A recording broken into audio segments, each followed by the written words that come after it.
Hey there. Come a little closer to the fire with me.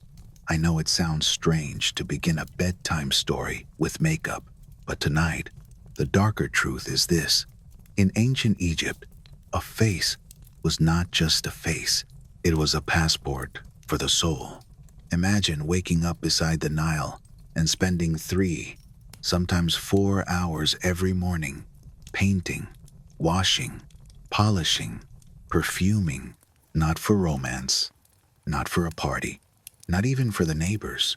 You did it because you believed eternity was watching. Because one smudged line could invite chaos. Because the powders in your little jars might protect you and slowly poison you. And because if your body changed too much, your spirit might fail to recognize you later and drift, lost, through the long halls of the afterlife. Honestly, I have always found it eerie, the way something as soft as a brush could feel like a verdict. If you are listening to this in bed, under a blanket, or on a quiet couch, let your shoulders sink down a little more. Let your jaw loosen. Let the muscles around your eyes soften, as if you were setting down a weight you did not realize you were holding. And if you enjoy these long, gentle journeys into the shadows of history, you can give this story a soft like and subscribe for more. Only if it feels right for you. Only if tonight truly helps you rest. Now, breathe in slowly through your nose. Hold it for a moment and let it out as if you are fogging a small mirror in the cold. Good. The room we are in is dim, just the way a sleeping mind prefers it. The fireplace makes slow sounds, like wood remembering it was once a tree. Candlelight trembles on the edges of things. Dust floats, almost invisible, drifting through the warm air. If you were standing here with me, you might smell a faint sweetness in the wax and the dry spice of smoke in the stones. We are going to walk together, very slowly, into a morning that happened so long ago, it almost feels like it belongs to someone else's dream. Picture the Nile before sunrise, around 3000 BCE, when the world is still cool. The river breathes in the dark, reeds whisper against one another, thin and patient. Somewhere far away, a bird calls once, then goes quiet again, as if it remembers it is not time yet. A house wakes, not with alarms, not with glowing screens, but with small human sounds. A foot shifting on woven matting, a clay cup set down carefully, the hush of cloth as someone sits up. The air inside is shadowy and close, and still holds the night's chill. A lamp is coaxed to life. A wick catches. Flame becomes a tiny sun. And here is the part that always catches my attention. No one truly begins their day until the body has been made right. In this world, beauty is not treated as a luxury. It is treated like a duty, a protection, a bridge between the living and the dead. There was a word the Egyptians used for disorder, for the tearing apart of harmony, for the slow, creeping wrongness that could enter a home or a kingdom. Some later texts call it Isfet, the opposite of balance, the opposite of truth. You can think of it as cosmic chaos, a kind of spiritual dust storm. And in the minds of many, Isfet did not only arrive through war or famine, it could arrive through neglect, through a body left unpurified, through hair unkept, through eyes that did not carry their proper lines of protection. You know that feeling when you do not sleep well and everything feels just slightly off the next day, as if the world is tilted by a degree? Imagine believing that a tilted world could become a cracked world, and that your own reflection might be the first place the crack appears. So, before bread, before work, before children are dressed, before the first task is done, a ritual begins. On a low table sits a collection of objects that look almost humble. A shallow bowl of water that holds the dark shine of the room. A small lump of natron, pale as dried salt on a shoreline. Tiny jars with lids fitted tight, as if the contents could escape. A stick for applying pigment. A smooth stone palette, worn from use. A little spoon carved from bone. A mirror of polished copper, round and warm. Not perfectly true, but close enough to catch a face and give it back. If you lift one jar, it has a satisfying weight. Not heavy, just certain. If you turn it slightly, you might hear a soft whisper of powder shifting inside, like sand settling. And there is someone else in the room. Not merely a servant, not merely a helper, a beautician. In some households, this person was treated with the respect you might give a priest, because their hands did more than decorate. Their hands prepared a body for the gaze of gods. Their knowledge was not only color and scent, but prayers and timing, and the quiet rules of what must be done first. They arrive before dawn, when the air still bites at the skin. They have washed their own hands. Their nails are clean. Their breath smells of herbs. They carry the calm of someone who has done the same sequence 1,000 times and still understands that every morning matters. The client, perhaps a woman of means, perhaps a man with status, sits on a stool that creaks once and then steadies. Cloth is drawn back from the shoulders. Hair is gathered. The first step is always the same: purification. The bowl of water is brought closer. It is not ordinary water, not in the story the people tell themselves. It is water drawn from a place that feels sacred, from a well near a temple, from a channel that has known prayers. Sometimes it is warmed slightly. Sometimes lotus petals are crushed into it, so a gentle, green sweetness rises with the steam. The beautician dips a cloth, wrings it slowly, and lifts it to the skin. The first touch is cool, then soothing. The cloth moves across the forehead, and for a moment, the mind might go blank, the way it does when you rinse your face at night and feel the day dissolve. Water trickles along the edge of the jaw. A droplet falls to the collarbone and runs down, finding its own path. The air around the skin smells faintly mineral, faintly floral, like stone and pond lilies meeting. And in that simple motion, life and death touch hands, because natron, the salt that cleans, is also the salt that preserves. The same substance used in the long work of mummification appears here, in the quiet work of a morning routine. It is an echo, a rehearsal, a soft reminder that the body is temporary and yet must be made worthy. You can almost hear the thought behind it. If the body is cared for each day, maybe it will be cared for forever. Outside, the horizon begins to lighten. A thin, pale line spreads along the river, like milk poured into dark tea. The house is still mostly quiet, but the ritual continues, slow and deliberate, as if time itself has been asked to wait. And you and I, we will wait too, because we are only at the beginning. The beautician sets the cloth aside, folds it once, twice, as if neatness itself is part of the spell. Then, from a small pouch, they take the natron. It does not look dangerous. It looks like a pale pebble, chalky at the edges.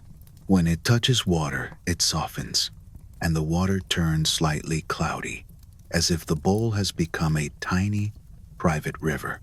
A fingertip dips in. The hand rises. The mixture glistens. It is brushed over the skin in thin, careful strokes, never rushed, never smeared. A light sting might come at first, the way salt stings a small cut, but it fades into a clean numbness that many people would call refreshing. You can picture the person on the stool closing their eyes, surrendering to the sensation. Because this is not only cosmetics, this is what the medical texts, the old papyri, tried to frame as health, as holiness, as preparation. Some of those texts survive in fragments, and when modern scholars speak about them, they sometimes sound so certain, and sometimes they admit we cannot be sure. Ink fades, meaning shifts. A few lines might be missing, and in that gap, the mind fills in a story. Still, the core idea is steady as stone. The body and the spirit were believed to be tied together, and the tie needed care.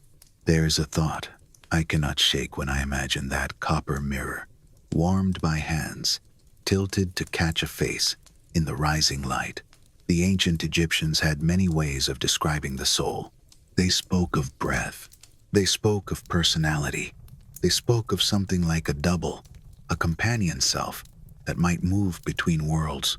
And there was a simple fear threaded through it all. What if, after death, the returning spirit does not find its own home? A hand lifts the mirror. The face appears, softer than real life, shaped by the curve of metal.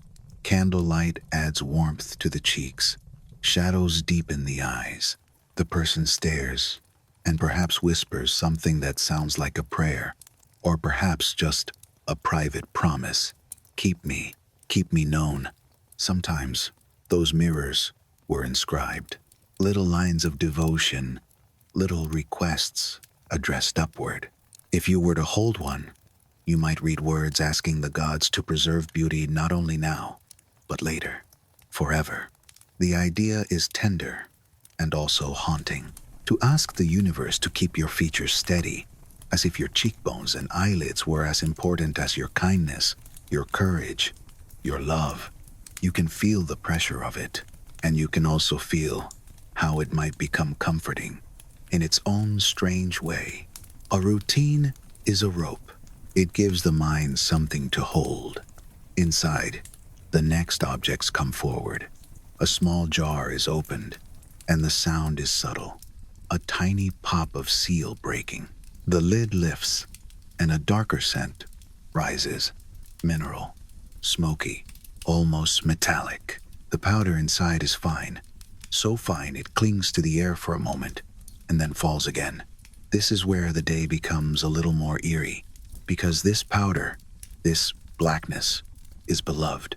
It is the line that will shape the eyes into something divine, something protected, something that echoes the Eye of Horus, that famous, watchful symbol. Children as young as 3 might have this line painted for them, carefully, by a parent's steady hand, because the world is full of unseen things, and you want your little one armored. The applicator is a thin stick, sometimes reed, sometimes wood, sometimes carved and kept smooth from years of touch. The beautician wets the tip, touches it to the powder, and the tip darkens. Before the line is drawn, there is a pause, a breath, a glance at the face, as if the beautician is not only looking at bone and skin, but reading a map. Then the hand moves toward the eye.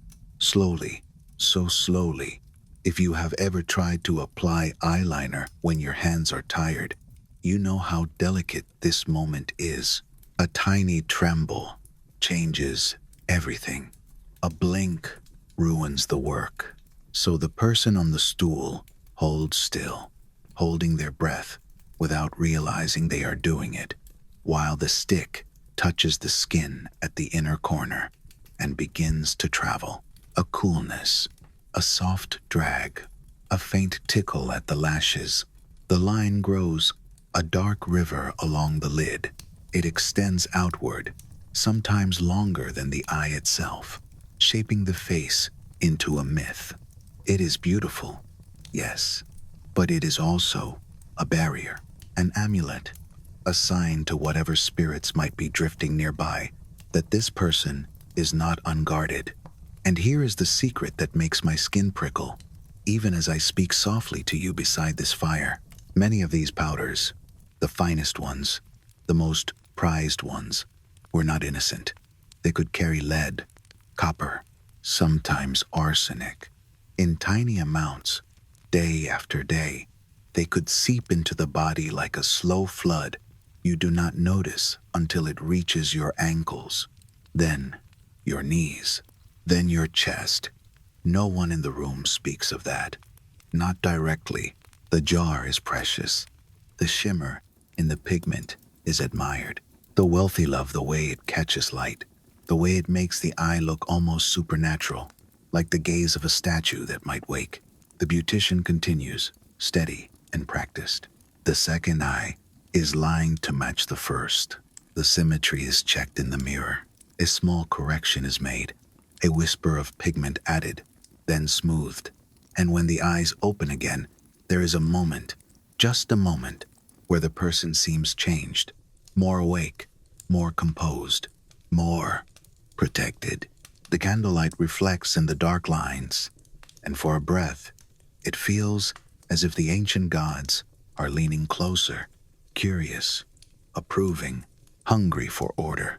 But the morning is still unfolding. The cheeks will be touched with color. The lips will be softened with balm. The skin will be oiled. The hair will be arranged, perhaps hidden under a wig, perhaps braided, perhaps shaved and polished clean. There is so much to do before the world can safely begin. So, stay with me. Listen to the quiet scrape of stone palette, the gentle clink of a jar, the soft exhale of the river wind at the doorway. In the next part of our journey, we will follow these routines deeper into the marketplace, where beauty is traded like grain, into the tombs where pots of cosmetics wait in silence, and into the lives of those who discovered, too late, that their spiritual armor had sharp edges. The beautician closes the jar again with a small twist, sealing darkness inside clay. For a moment, the only sound is the fire in our room, and the imagined fire in theirs, a tiny flame in an oil lamp. I like to linger here, right in that pause, because it tells you everything about the kind of world this was. A world where tiny containers could hold protection, status, fear, and hope all at once. If you were standing beside that low table, you would notice how many tools there are. Not one brush, but several. Not one spoon, but a set. Not one jar, but rows of them, each with its own smell, each with its own story.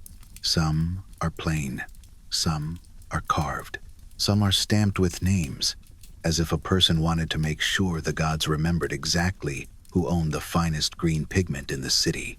And now we come to the next layer of the ritual, the one that looks like vanity to a modern eye, but to an ancient mind could feel like law. Color. The palette is a smooth stone, cool under the fingertips. Powder is tipped out in tiny amounts, never wasted. A little black, a little green, sometimes red, sometimes something pale and shimmering that clings to the brush like moon dust. There is a particular green that appears again and again in Egyptian art, that soft, mineral green that makes eyes look alive in painted tombs. It was often made from malachite, ground carefully until it became fine enough to behave like smoke. People loved it because it suggested health, vitality, a kind of divine freshness. But getting it could be dangerous. The mines were far. The routes were harsh. Caravans crossed desert, where the wind could erase footprints within minutes, where a single wrong turn could mean the slow loss of water and direction. So when that green arrived in a city, in a sealed container, it carried the desert with it. Dust in the creases of cloth, salt on the skin of the traders, a faint smell of heat trapped in stone. You can imagine someone paying for it with more than money, with risk borrowed from strangers. The beautician wets a brush, taps it gently, and draws color across the lid over the line of black, building a look that is both calm and commanding. The eye becomes a painted symbol, an icon. The person in the mirror does not look like a farmer who wakes early and sweats under the sun. They look like someone touched by a temple wall painting, someone closer to the divine. It is beautiful, and it is heavy, because in this society, appearance is not only personal, it is social, it is economic, it is spiritual. It can decide who respects you, who hires you, who marries you, who invites you into the shade at a festival. Some scholars argue that Egyptian people, especially those with status, spent enormous amounts of time on these routines. We cannot measure it with a clock the way we do now, but the idea shows up again and again. The morning belonged to preparation. The body was a project. The face was a responsibility. I think about that sometimes when I see how quickly we rush past our own mirrors, half awake, distracted, impatient. In their world, the mirror demanded stillness. After the eyes, the skin, oil is warmed between palms. You can hear the soft slip of it, the quiet friction of hands. The scent might be floral or resinous or faintly animal, depending on what it is made from. It is smoothed over the cheeks and forehead, not rubbed harshly, but pressed, as if the skin is something to be coaxed into shining. A little red pigment is prepared, not a bright, loud red, but something softened, like the inside of a pomegranate. It is dabbed onto the cheeks, blended with fingertips until it looks like warmth rather than paint. Lips are touched too, and for a moment the person looks as if they have just stepped in from cool morning air. Then comes perfume. This part always feels almost magical to me, because scent moves differently than sight. It reaches you, even with your eyes closed. It can summon memory. It can make you feel safe or uneasy without giving a clear reason. In ancient Egypt, perfume could be more than pleasure. It could be a signal, a prayer, an invisible announcement that you belong to a certain class, a certain temple, a certain story. The beautician uncorks a small vial. The room changes. Something sweet rises, something smoky, something that makes you think of sap and honey and warm skin. A dab behind the ears, a touch at the wrists, a faint smear at the collarbone, where heat will slowly release it through the day.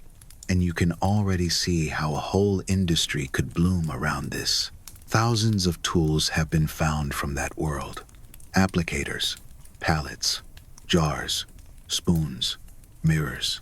They sit in museums now, under bright lights, quiet and patient. When you look at them, you can almost feel the hands that held them, the careful daily repetition that wore the edges smooth. But the darker part of this story is hiding in the residue, because some of those pigments carried metals that sparkle, metals that cling, metals that do not leave easily once they enter the body. Lead compounds, copper, sometimes substances that modern people would label dangerous without hesitation. The ancient users did not have our words for toxicity. They had only patterns. The way certain women, especially those who could afford the finest makeup, developed a trembling. The way hair thinned. The way teeth weakened. The way the mind could become foggy, then darker. A sickness described in vague phrases. Because how do you name something when you do not know its true shape? And yet, they kept using it.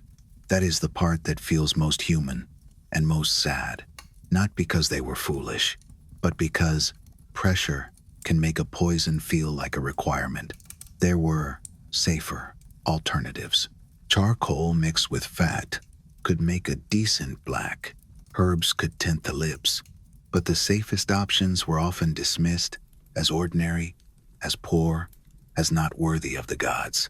The high-status pigments had a shimmer, a depth, a way of catching light that made the eye look almost otherworldly. So people chose the shimmer.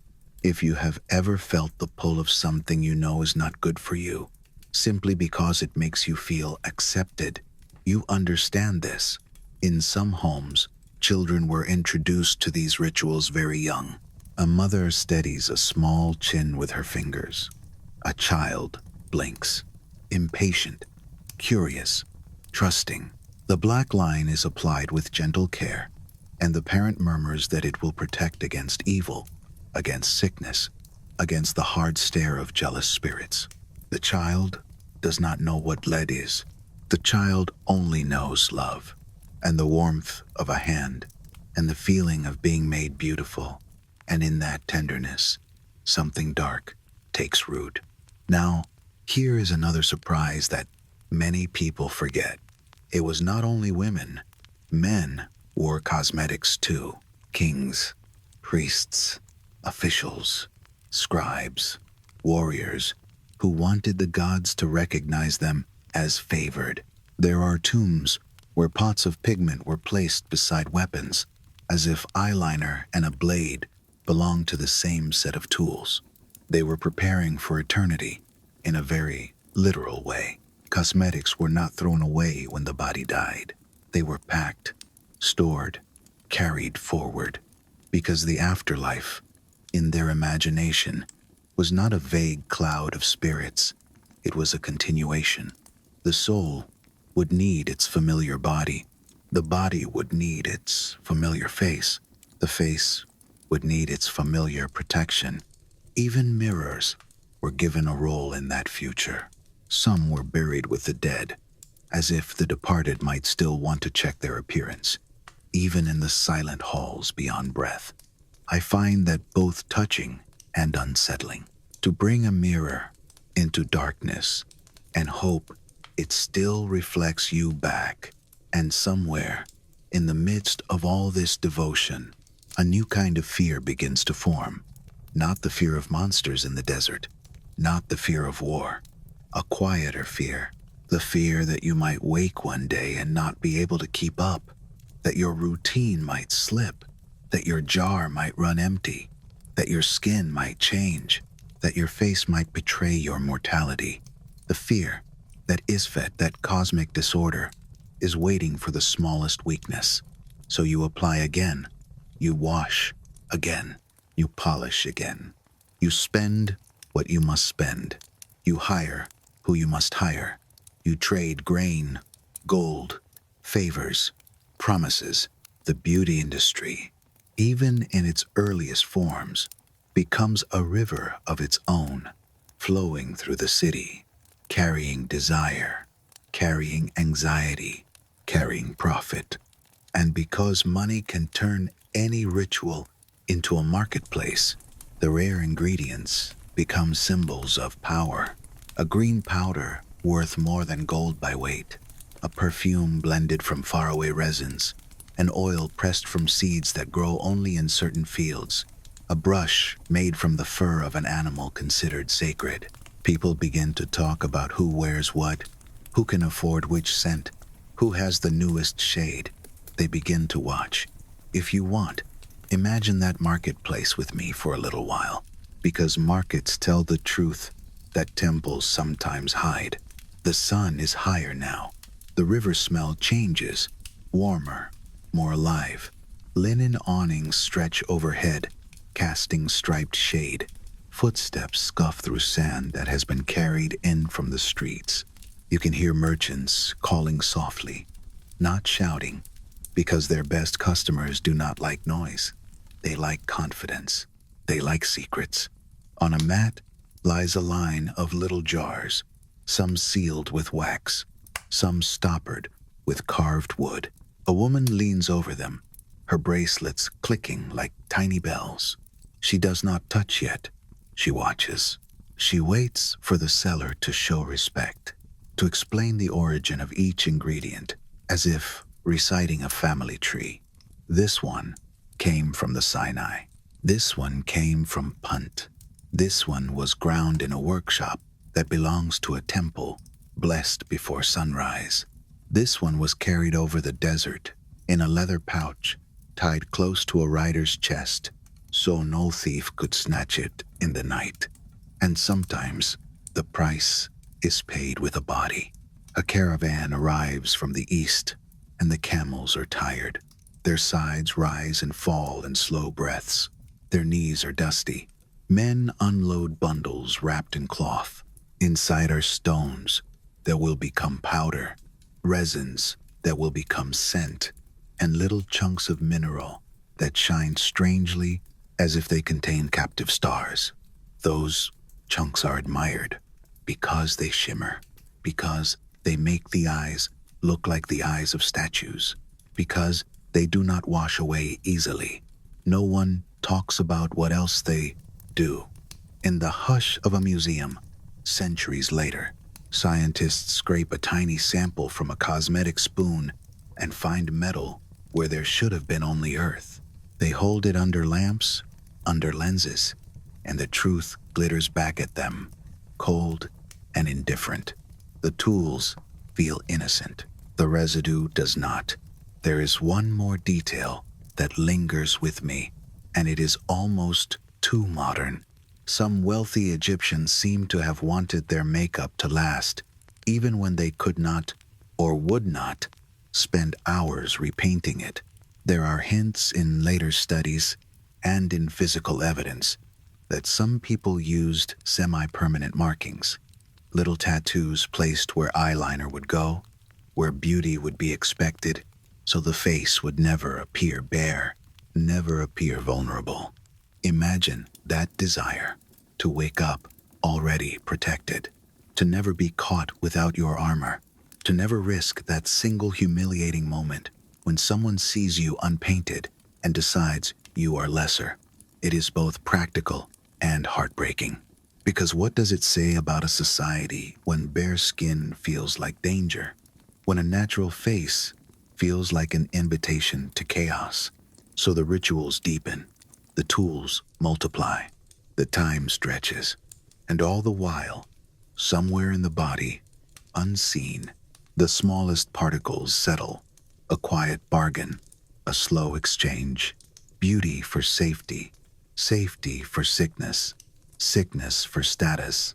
Still, the Nile keeps breathing, steady and wide, as if it has seen this pattern 1,000 times and will see it again.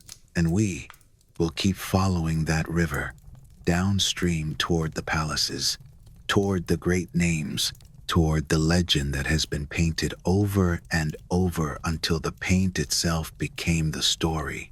And that is where our story begins to lean towards scandal, toward the glittering edge of politics and performance. Because soon, we will leave this ordinary home and step into a world where beauty is wielded like strategy, where a queen understands that her greatest weapon is not her face, but her mind, her voice, her timing. A woman who has been turned into a legend for centuries, Cleopatra. In the next part, we will hold a coin in our imagination, feel its cold metal, and look at a profile stamped by history itself. And we will ask, very gently, what beauty really meant and what stories people needed to believe. For now, let the fire crackle softly. Let your breathing slow again.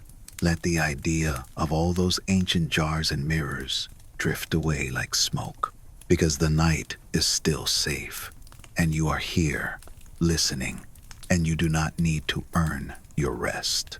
Tonight, let us do something very simple and very old.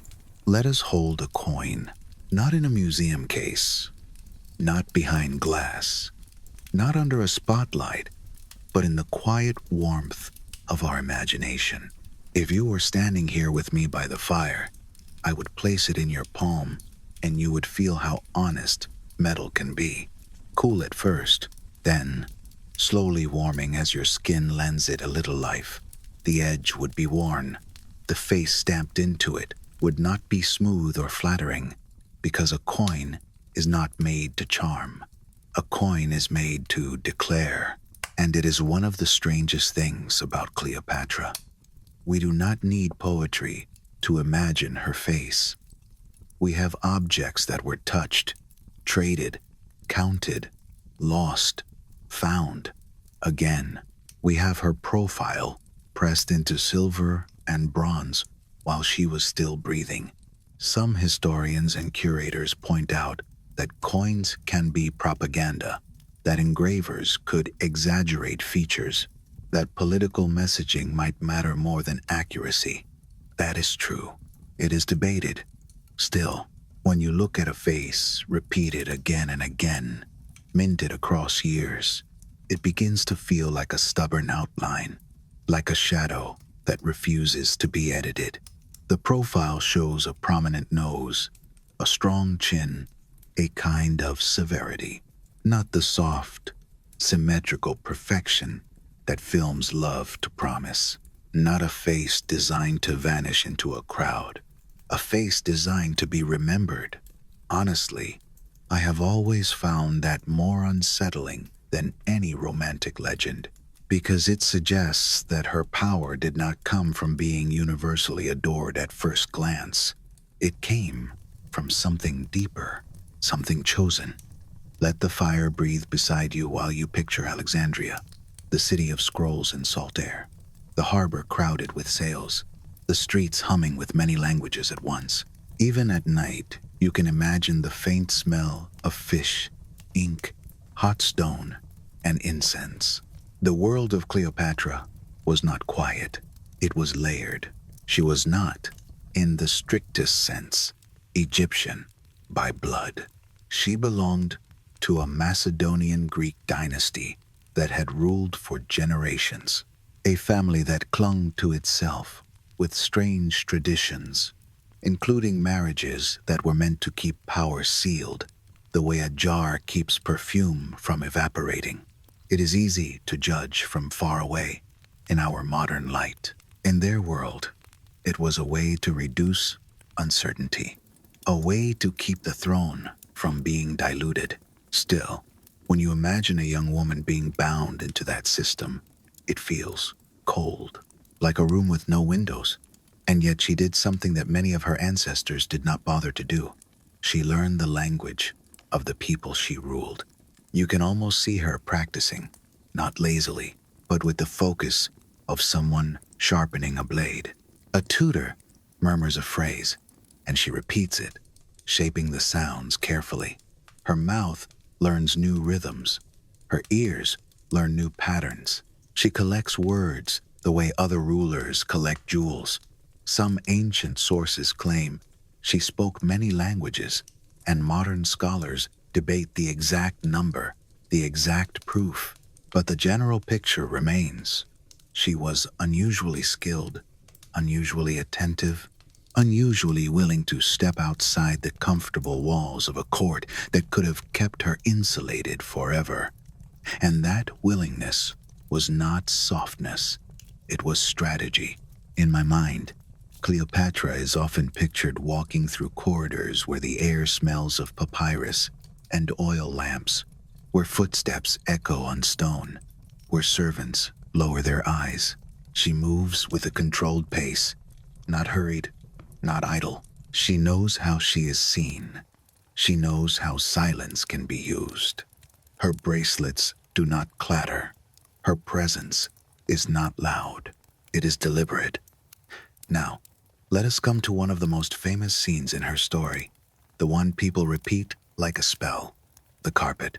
Or, if you want to be closer to the older accounts, not a carpet at all, a linen sack, a bundle of cloth, something ordinary enough to pass through a guarded door without raising a cry. Imagine the moment. She is young, barely into her 20s, and the city around her is a chessboard. Her brother is on the throne, advisors and factions shifting like sandbanks in the river.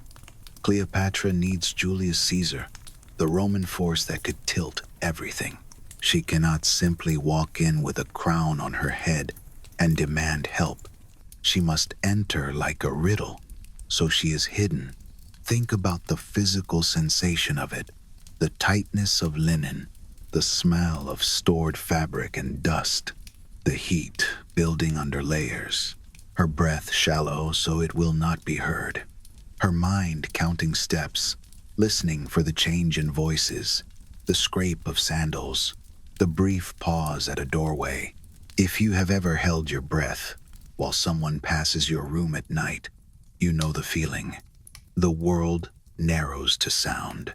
The smallest noise becomes dangerous. Then, the sack is unrolled in a private chamber.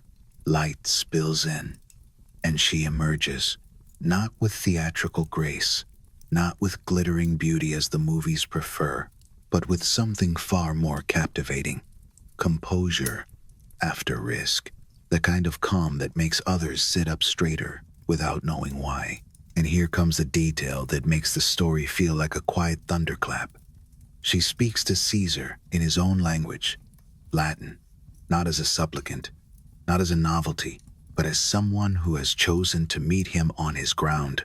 In that moment, her face matters less than her mind.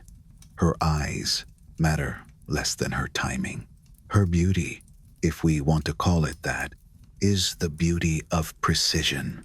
I like to imagine Caesar blinking once, slow, not from desire, from calculation, from the sudden realization that this is not a girl playing at queenship.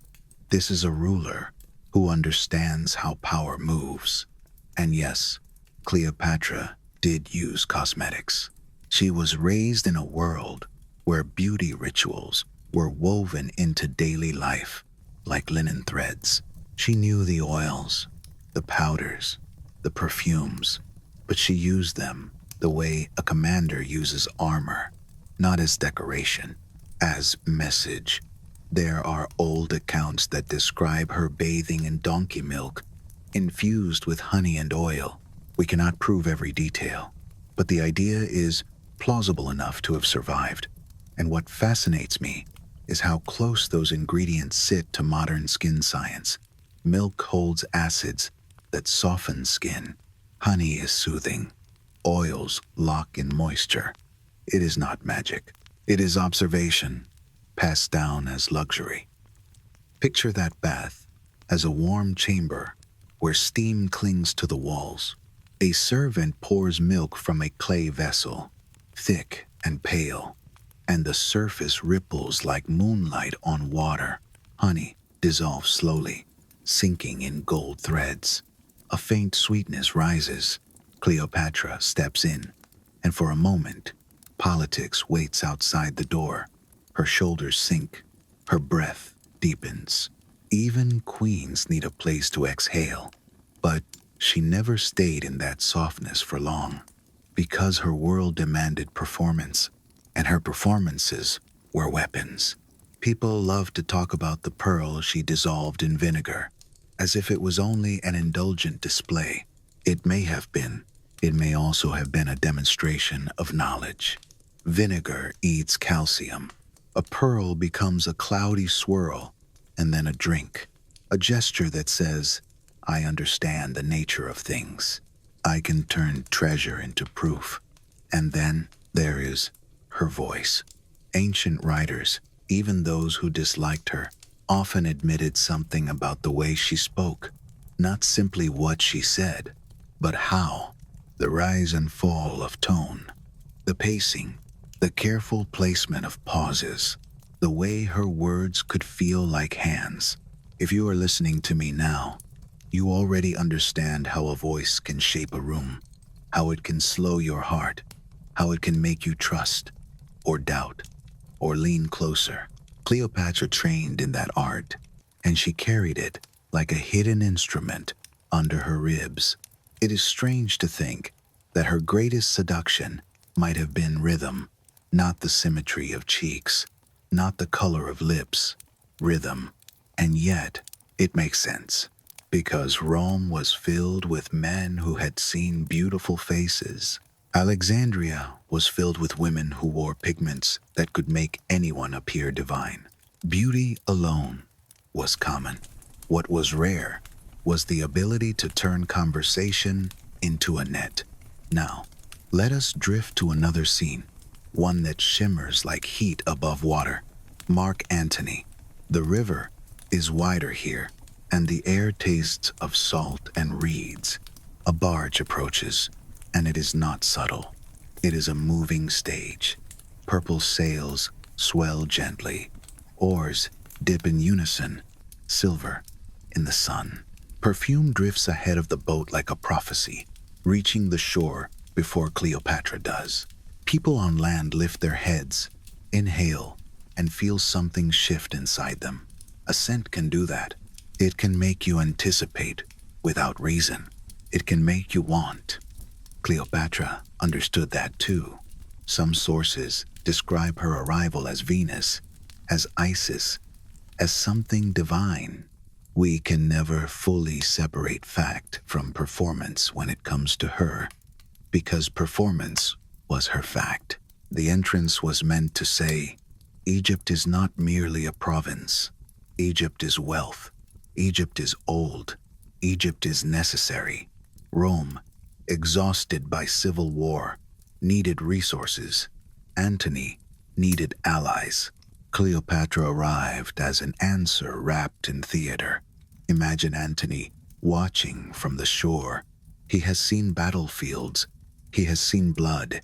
He has seen betrayal. And now he sees a woman approaching in a floating palace of scent and color, as if she has decided to meet his brutality with beauty and win. Within hours, alliances shift. Promises are made. Maybe he thinks it is romance. Maybe he knows it is politics. Maybe it is both. Humans are rarely pure in one direction. And here is the part that makes her story ache. Even through all the glitter, she may have loved them. Caesar, then Antony. Not in the simple way stories sell love, but in the complicated way it happens when you are holding an entire civilization in your arms. When your heart wants rest, but your duty does not allow. When you are always calculating the cost of tenderness. Some later discoveries and interpretations suggest letters, fragments, hints of a private voice. We cannot be sure of every line, but we can imagine her, late at night, oil lamp low, writing on papyrus while the palace sleeps. The scratch of reed pen, the ink smell, the quiet pulse in her wrist.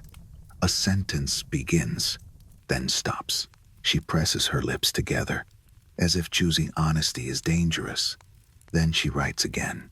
My beloved, I dream of a world where love does not require armies. Even if those exact words are debated, the idea behind them feels true. Love, for her, was never free. It was always weighed. And then comes the end, the one people whisper about. The asp, the sacred cobra, a symbol of royal power turned into a final statement. We do not need to linger on the mechanics. The darkness can remain implied. What matters is the choice, the refusal to be paraded, the refusal to become a trophy, the insistence, even in death, on shaping the narrative. Imagine her in a quiet chamber, the air heavy with perfume that cannot mask the truth of an ending. The candle flame steady, the world outside loud with soldiers, but inside, strangely calm. She might have looked into a mirror one last time, not to admire, but to recognize, to make sure her soul would know her later, to make sure she would not be lost. And when she was gone, the story began to be rewritten by others, smoothed into romance, reduced into beauty, simplified into a cautionary tale that made the victors comfortable. A brilliant strategist turned into a pretty face. A woman who understood language, chemistry, theater, diplomacy, turned into a symbol of temptation. It is a kind of betrayal that lasts 2,000 years. So tonight, if you take anything from Cleopatra, let it be gentle. Let it be this. Real magnetism is not perfection. It is presence. It is choice. It is the quiet courage to step out of a linen sack and speak in the language of the person who thinks they own the room. Before we leave Cleopatra behind, let the room grow quieter for a moment. Imagine the way candlelight would have moved across her face when she sat alone. No audience, no senators, no generals, no court, just a table, a bowl of water, a mirror that catches firelight and turns it into trembling gold. In that private hush, she might have looked almost ordinary, and that ordinary could have frightened her more than any army, because ordinary meant forgettable, and forgettable meant vulnerable. So she chose to be unforgettable, again and again, with every entrance, every sentence, every pause. And now we turn back toward the ordinary people again, because the darkest part of Egyptian beauty culture was not always in palaces. It was in small jars. It was in the daily line drawn around a tired eye. It was in the way a mother loved her child enough to paint protection and did not know she was also painting a slow harm. In the next part, we will meet the kohl. We will smell its metal. We will hear the whispers of social pressure. We will watch how beauty could become a quiet sentence passed from one generation to the next, written not on papyrus, but on skin. The jar is small enough to hide in your fist.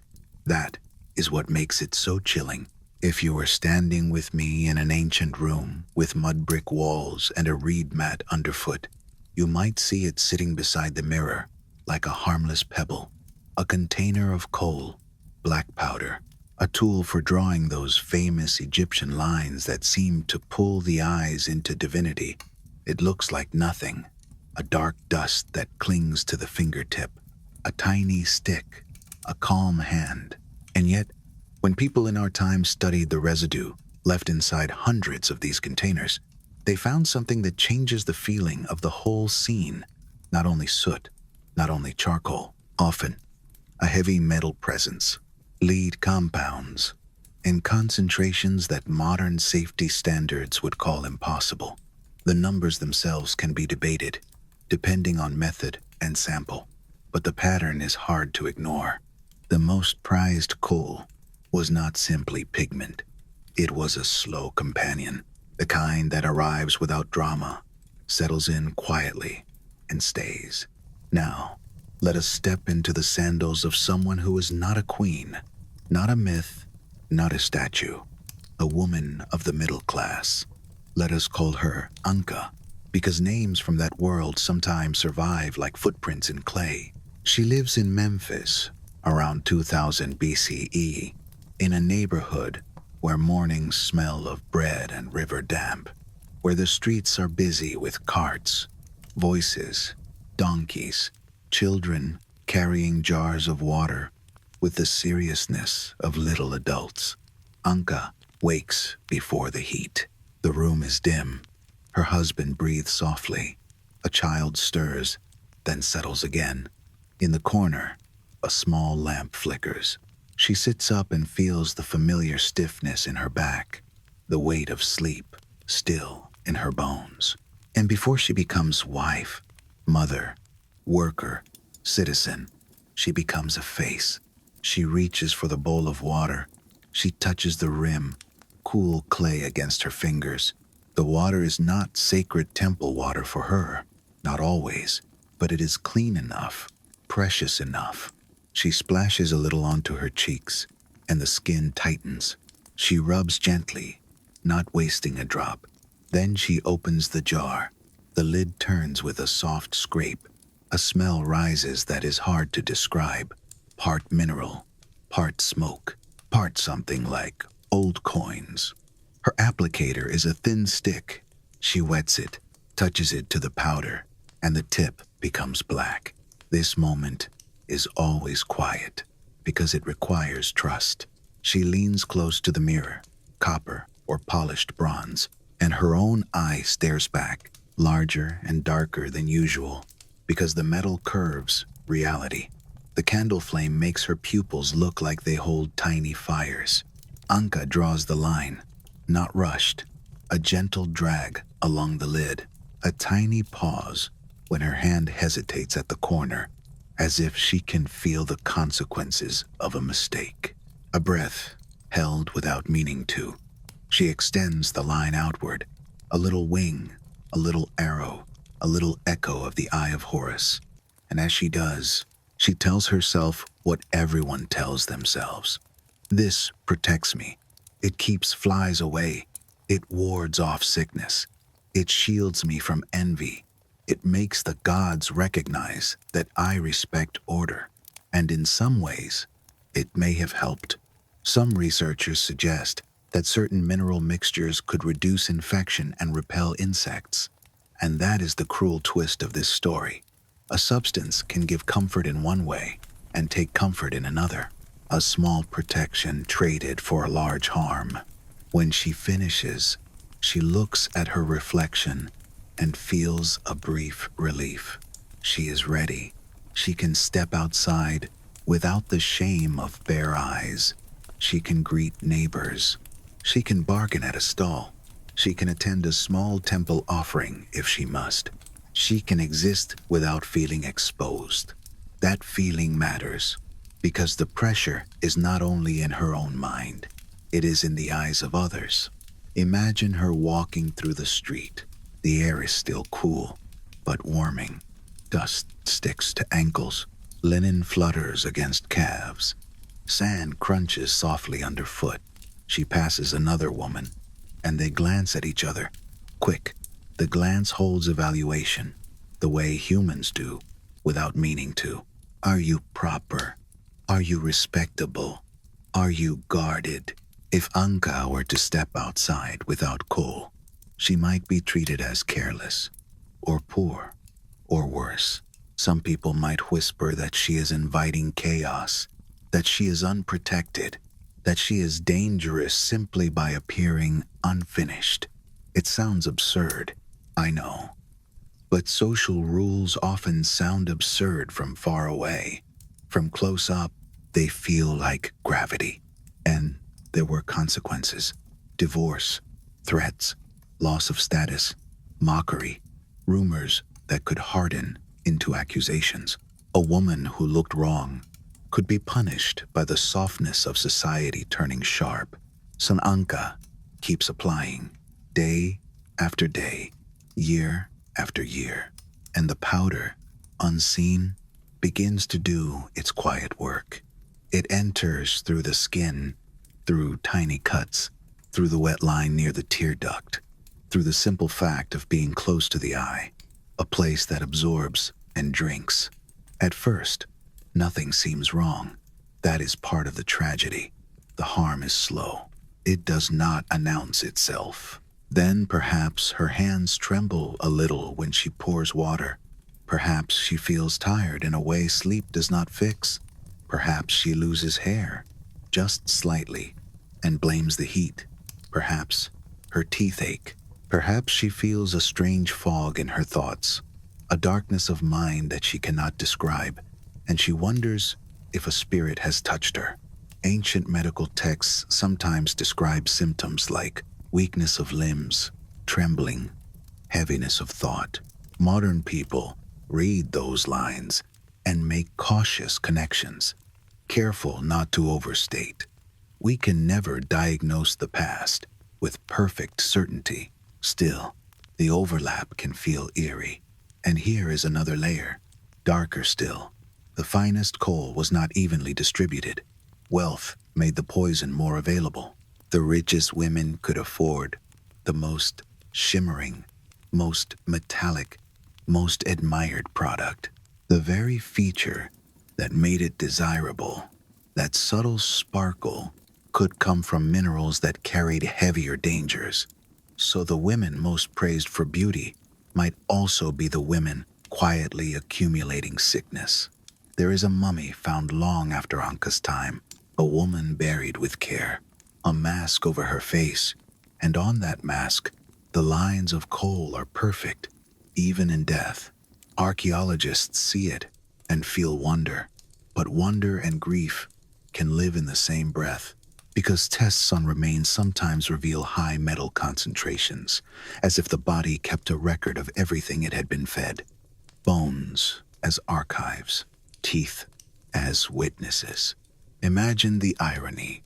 A woman dies, and the last artistic act performed on her is the application of the same aesthetic that may have shortened her life. Even at the edge, beauty must be maintained. Even as breath leaves, the line must be straight. Now, let us go even deeper into the social machinery, because there were alternatives, safer mixtures, charcoal, simple soot. But the safer versions were considered ordinary. Their black was flat. Their effect was common. They did not shimmer in the sun the way the expensive powders did. They did not make the eye look like a god's eye. So the safer option became a marker of lower class, and the dangerous option became a marker of status. It is such a familiar pattern that it almost makes me sigh. You know that feeling when something is labeled luxury, and suddenly people accept pain for it, not because they love pain, but because they fear being excluded? That fear is old. It is older than any empire. In some households, the social anxiety grew so strong that families began to treat coal like a security measure. They stored jars carefully. They bought in bulk. They guarded supplies the way you might guard food in a drought. And when supplies came from traders, from workshops, from distant mines, there was always the fear of adulteration, of sabotage, of poison. So they tested, not with laboratories, with human lives, a servant, a slave, someone whose body was considered expendable. A new batch of coal arrives, shimmering and rich. The wealthy family does not apply it to the mistress first. They apply it to the tester. They wait days, weeks. They watch for sickness. They watch for redness, swelling, weakness. If nothing obvious happens quickly, they declare it safe. Safe enough. That phrase should feel heavy. Safe enough. Because the most dangerous harm does not always show itself within a month. It settles like silt at the bottom of a river and builds layer by layer. Some modern estimates about the scale of such practices are uncertain. We can argue about numbers. We can question sources, but the idea of testing on the powerless is not far-fetched in any era, and it fits the shape of a society where beauty is tied to spiritual worth and social hierarchy. So the rich stay rich, the beautiful stay admired, the poor carry the risk. And Anka, walking through her ordinary day, might never know that the shimmer she envies at a festival came at the cost of someone else's quiet suffering. She just knows she must look right. She must look protected. She must look like order. It is not only women, either. Men line their eyes as well. Priests and officials and kings, and the same powder touches their lids. It makes them look powerful. It makes them look divine. It makes them feel safe. And over centuries, the phrase we still repeat is born in spirit, if not in exact wording. Beauty is pain. In ancient texts, there are hints of an acceptance of suffering as a cost for attractiveness, as if sacrifice itself is part of the aesthetic. If you want to be admired, you must endure. If you want to be lifted into the afterlife, you must refine yourself, even if refinement burns. And because the Egyptians also believed cosmetics could ward off evil, the fear became self-reinforcing. If you stop using kohl, you are not only refusing beauty, You are refusing protection. You are courting danger. So even a woman who suspects something is wrong might keep applying because the social consequences are immediate while the physical consequences are slow. That is how many quiet tragedies unfold. Slow harm is easier to ignore. Now, sit with me in this dim room as we let the image soften. Anka comes home at dusk. The air is warm and smells of river, mud, and cooking. Her child runs to her and presses a dusty face into her hip. She laughs softly. She feels love. She feels tiredness. She washes her hands. She pours water. She does not feel like she is participating in a tragedy. She feels like she is living, and that is what makes it so haunting. Beauty culture, at its darkest, rarely feels like darkness from the inside. It feels like routine. It feels like belonging. It feels like love, even. The kohl jar is put away again. The lid closes. The powder sleeps in darkness. Tomorrow, it will be opened again, and the line will be drawn again, because the gods must be satisfied, because the neighbors must be satisfied, because the mirror must reflect something acceptable, because the soul later must recognize the face. And if you listen very closely, you can almost hear the city breathing in those moments. A dog barking once, far away, the soft slap of water against a riverbank, a neighbor grinding grain, a distant flute trying the same melody twice. Anka blinks, and the kohl line dries. She feels the faint tightness at the corner of her eye, and she tells herself it is just the desert air. Outside, the sun climbs. Inside, the jar waits. Small things waiting. That is another ancient Egyptian truth. Once, in a wealthier house, the tester sits in a corner with their head bowed. Not a villain, not a hero, just a person who has learned that survival can be negotiated in strange currencies. A servant dips the stick, draws the line, and the tester keeps their face still. The powder smells sharp, like stone scraped too hard. The days that follow are ordinary days. The tester eats, sleeps, carries water, feels the sun. They wait for the body to speak, and the body often speaks slowly. A week passes, then 2, the family relaxes. They call it blessed. They call it pure. They call it safe. The mistress smiles, relieved, and the jar is carried to her chamber like a gift. Somewhere else, a mother kneels in front of a small child, 3 years old, perhaps. The child's lashes are pale in the dawn. The child wiggles, impatient, wanting to run outside. The mother steadies the little chin with 2 fingers and whispers, "Hold still, my love. Just a moment." She draws the first line of protection. The child does not understand status or theology. The child only feels the cool touch of the stick and the warmth of the mother's breath. Love can be a doorway for danger when love is taught to fear. In the next part, we will follow this obsession into another shimmer, not only black around the eyes, but gold across the skin, a longing to look like the sun itself, a desire so bright it became dangerous, and so beautiful it blinded people to its cost. For now, let your breathing remain slow. Let the fire keep its steady rhythm. Let the thought of that little jar drift away like a speck of soot, floating upward, disappearing into the dark above us. Close your eyes and picture dawn again.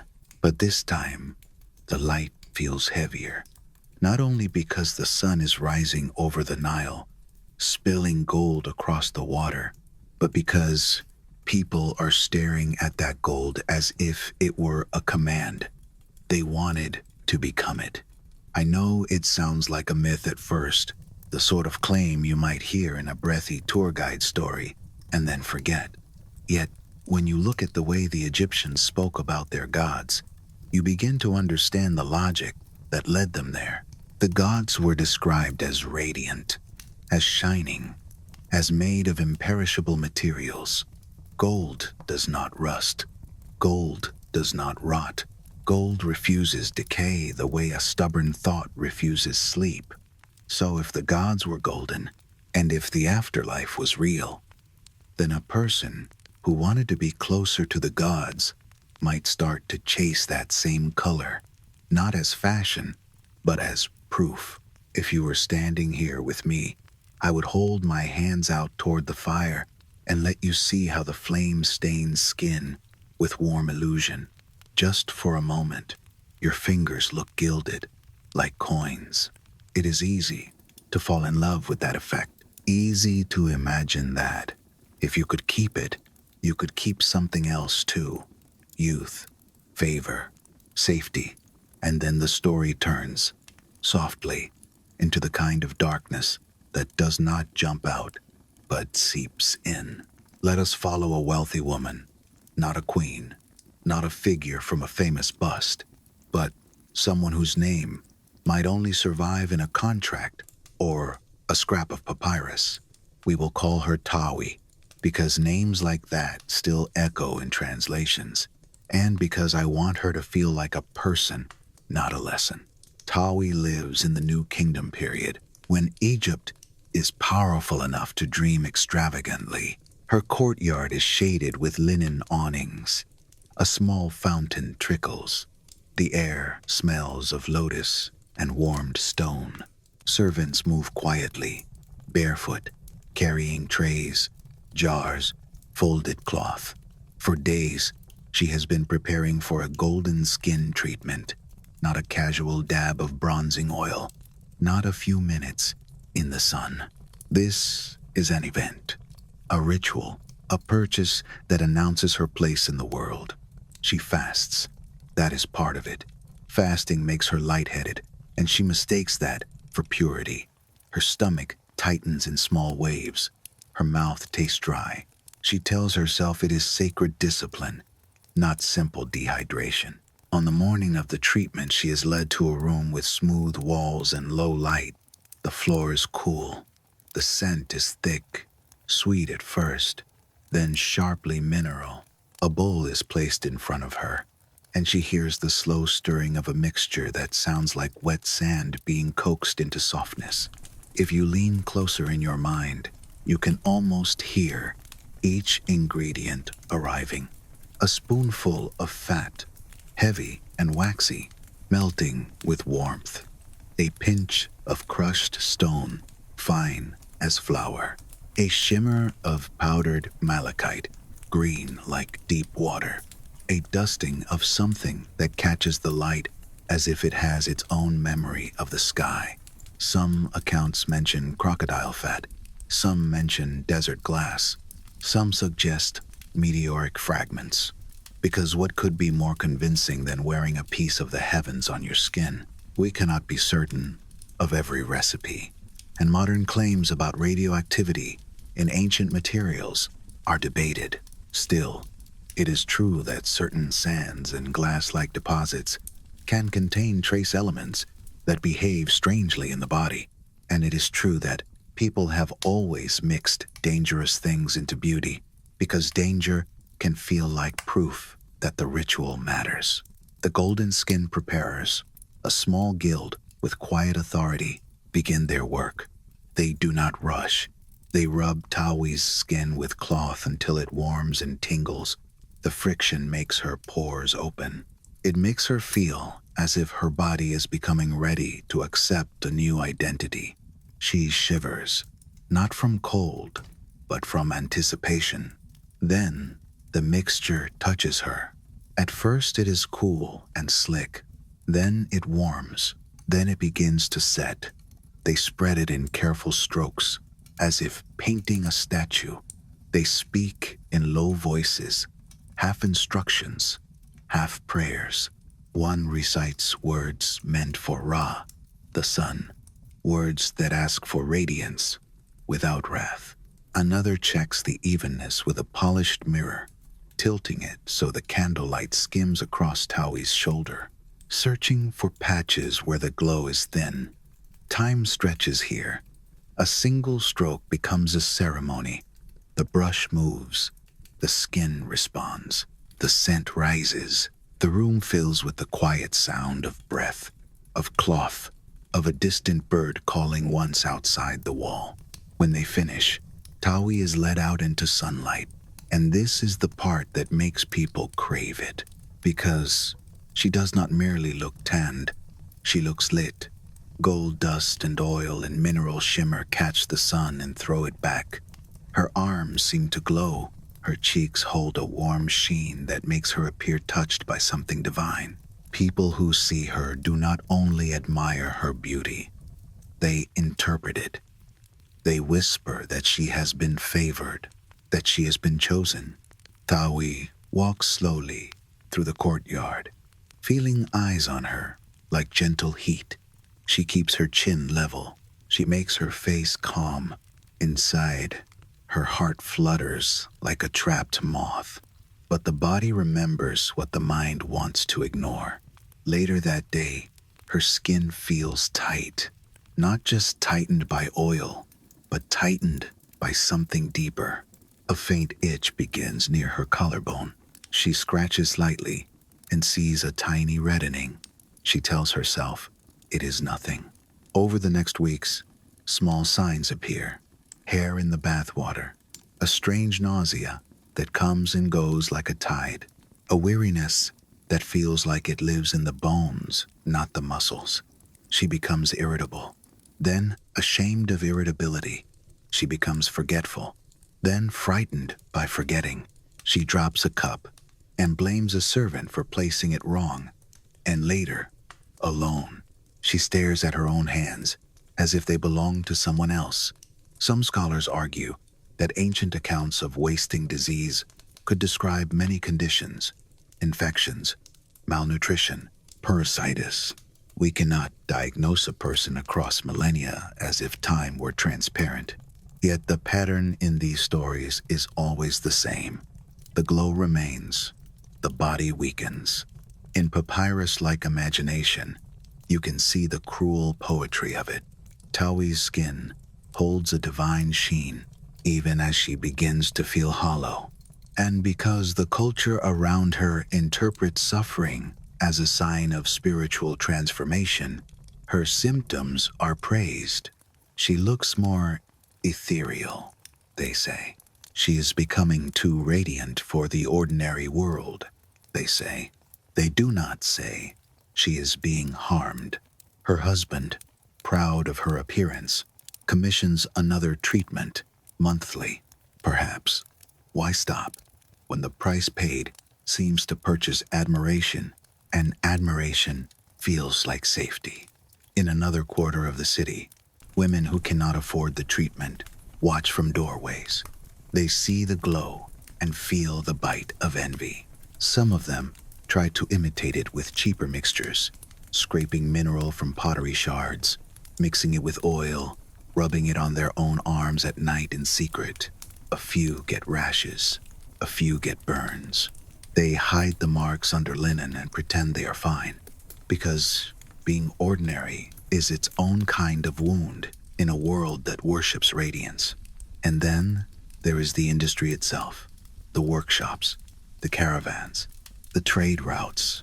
Imagine the desert route from the Sinai, hot wind in the face, the taste of grit, the way the sky turns white at midday.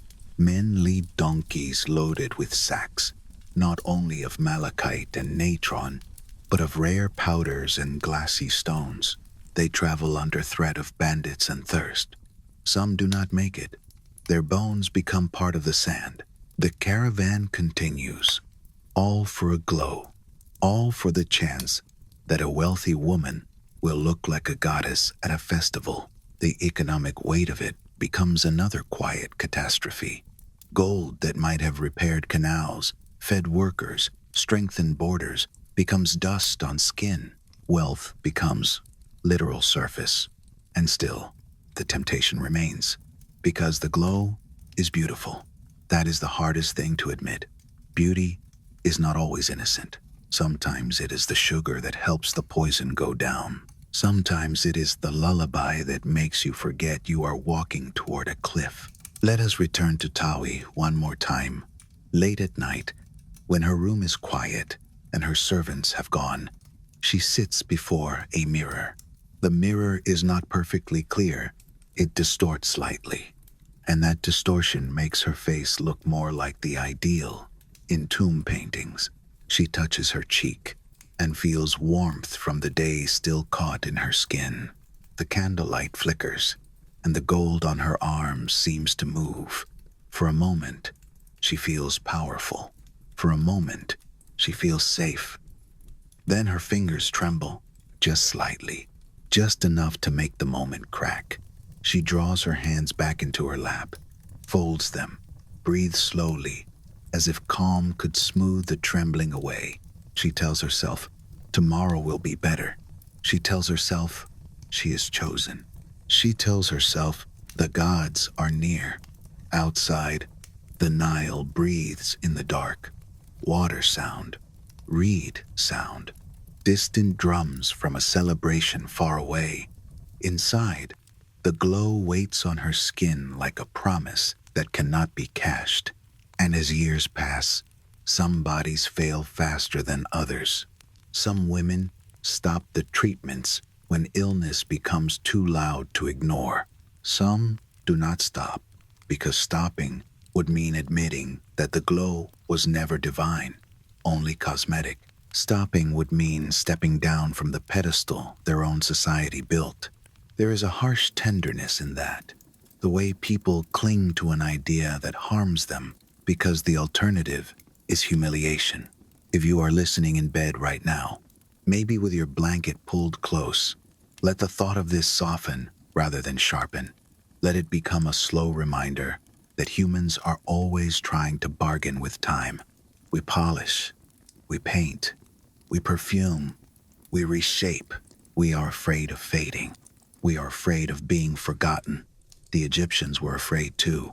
They simply gave their fear a color, gold. There is one more room I want to show you, because it explains how obsession becomes normal. It is a workroom, a place where the golden mixture is made, where the air tastes of resin and mineral, where the floor is stained with oil, and where a narrow window admits a stripe of light that slides slowly across the wall. In that stripe of light, dust is always floating. You can watch it for a long time. It moves like tiny lives, drifting, settling, lifting again. On a low table are tools, mortars, stones for grinding, small copper scoops, sealed jars marked with signs the guild understands.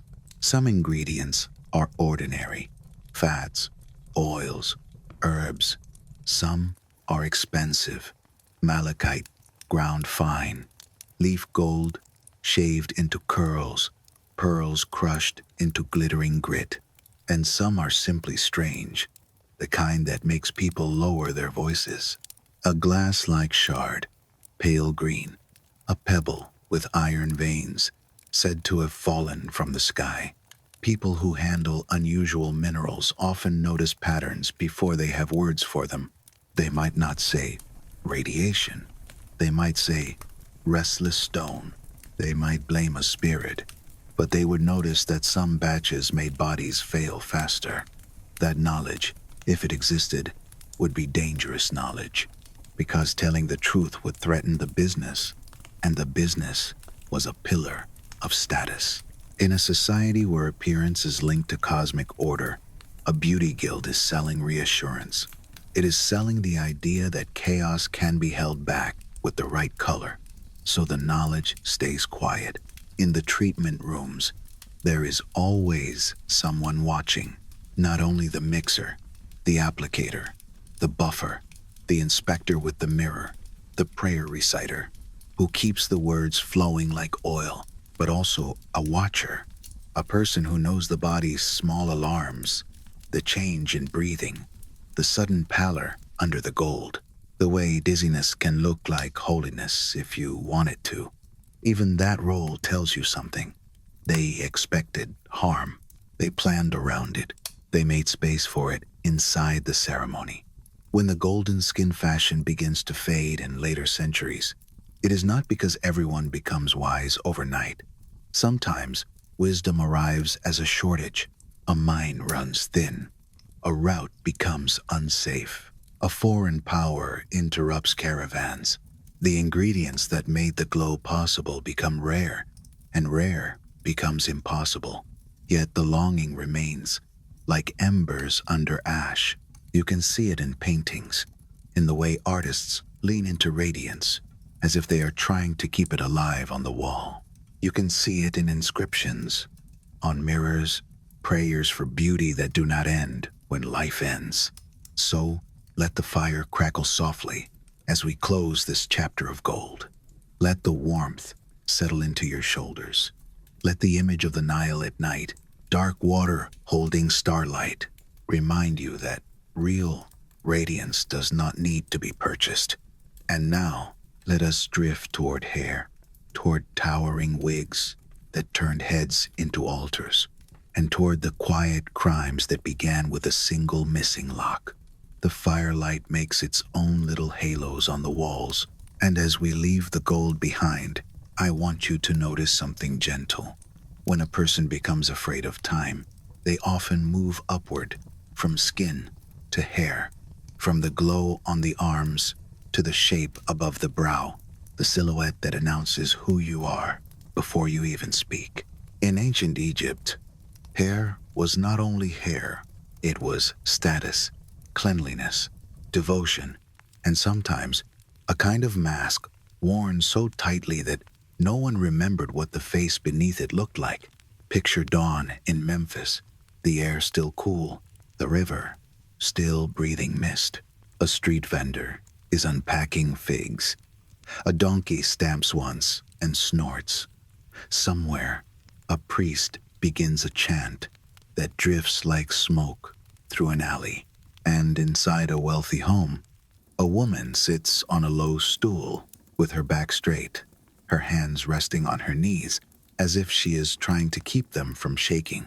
We can call her Neferet, not because we need to pin her to a tomb, but because the name feels right on the tongue, like linen brushing stone. Today is her daughter's wedding. It should be joyful. It should be full of music and sweet cakes and the soft rustle of family gathering close. Instead, Neferet feels a coldness in her stomach that no sunrise can warm, because her most expensive wig is missing, not misplaced, not set on another shelf, stolen. And in her world, a missing wig is not a small inconvenience. It is a crisis. If you have ever had that sudden moment of panic when you cannot find something important, your keys, your phone, the thing you need to leave the house, you know the shape of it. The air tightens. Your thoughts become narrow. Your hands move too quickly, pulling at drawers, lifting cloth, checking the same place twice, as if reality might change if you insist. Now imagine that the missing object is worth more than a house. Imagine that without it, you cannot appear in public without inviting ridicule, suspicion, perhaps even legal trouble, because wigs, in certain periods and circles, were regulated by class. They were permission made visible. The room around Neferet smells of beeswax and perfumed oil. There is a carved wooden chest where the wig should be, lined with linen, guarded by a small amulet hung from the latch. The chest is open, empty. Her servant stands in the doorway, eyes wide, breathing shallow. A guard outside has already been questioned. A neighbor's boy has been chased down and shaken by the shoulders. No one knows where it went. And because court records tell us that hair theft could be treated with serious penalties, the fear in this household is not only embarrassment, it is consequence. Neferet closes her eyes, and for a moment, she hears only the faint hiss of the oil lamp. The wedding preparations outside seem far away, like someone else's life. Inside her head, a single thought repeats, slow and heavy. Without the wig, I am undone. That sentence, whispered into the dark, is the doorway into the strange kingdom of Egyptian hair. Here is the part that always makes me pause, honestly. Many wealthy Egyptians shaved their heads deliberately, not because they were naturally bald, but because natural hair was considered messy, vulnerable, too close to the body's decay. Some texts and interpretations suggest that a clean scalp was associated with purity, and that wigs, crafted and blessed, were the proper way to present yourself to gods and society. So a person might remove what grows naturally, then replace it with something engineered, a second self. Wig makers were artists, engineers, chemists, and, in a way, priests. Their workshops smelled of resin, warm wax, hair washed and dried in the sun, and the faint tang of dye. They sorted strands by thickness, by color, by shine. They braided and stitched with patience, so deep it feels like devotion. And the wigs themselves were not simple. Some were modest, dark and neat, meant for daily life. Others rose higher, layered and structured, heavy with beads, threads, and ornaments that caught light like stars. There were wigs for festivals, wigs for mourning, wigs for court, wigs for temple visits, where every angle of your head mattered. There were wigs made of human hair, collected and traded, and there were claims of wigs made with sacred animal hair, lion mane, perhaps chosen for its symbolism of power. Not every claim can be confirmed, and some details may be embellished in later retellings, but the underlying truth remains. The richest people wanted their hair to say something no voice could: strength, wealth, divine favor. And because wigs became so valuable, they became targets. Hair guards existed, in a practical sense, simply because theft was common. Imagine a small storage room, cool and dry, with shelves holding wig forms like sleeping creatures. A guard dozes nearby, head nodding, then jerking awake at the smallest sound, because one stolen piece could ruin a family. It sounds absurd until you remember what is at stake. Status is safety. In many societies, lose status, and you lose protection. Now, the maintenance. This is where the story grows almost tender, because it is so detailed. A wig is not worn and forgotten. It is tended. A specialist might disassemble it, strand by strand, cleaning it with aromatic water, reapplying wax or resin to keep the shape. Some formulations, according to analysis of residues and surviving descriptions, could hold styles for long periods, making hair into sculpture. But sculpture has weight, and weight has a price. Nefaret, in our story, owns a wig with internal supports, wood and light metal perhaps, hidden beneath braids. It is tall enough to change her silhouette. It frames her face like a temple doorway frames a statue. When she wears it, she becomes part of the aesthetic order of her class. Without it, she feels naked. And the fear of nakedness in a society of strict appearance, rules can be sharper than any physical code. As the morning goes on, the household makes a decision. They will use a lesser wig, a backup. It is still beautiful, but it is not the one meant for this day. It lacks the newest ornaments. It lacks the particular arrangement that is in fashion this season. And fashion, even then, moved like a river, shifting, changing, sweeping people along.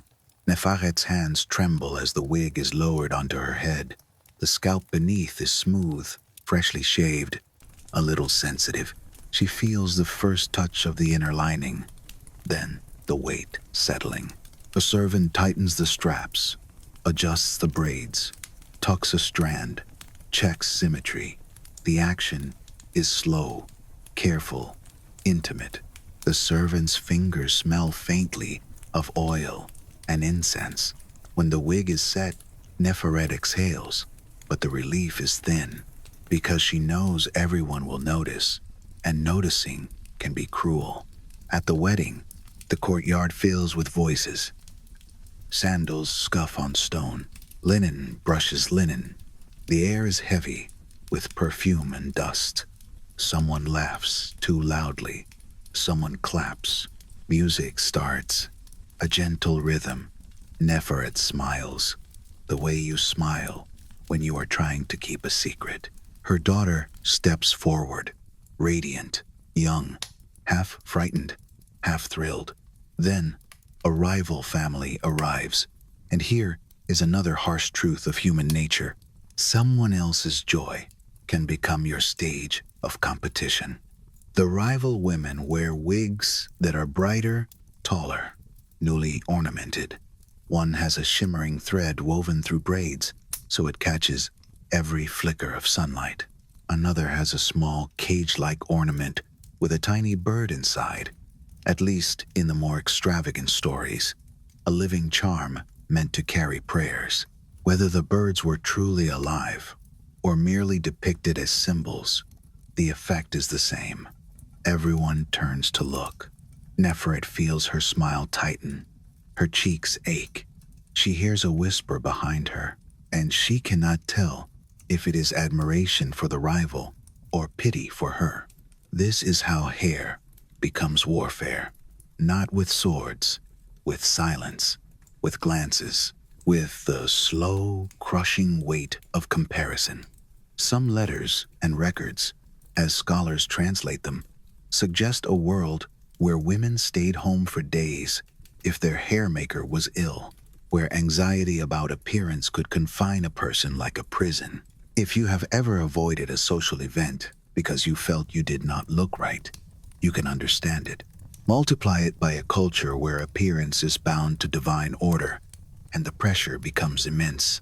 Now, imagine the darker underside. Dyes, waxes, resins, products meant to preserve beauty sometimes carried their own quiet harm. Certain pigments could include metals. Certain preparations could irritate skin.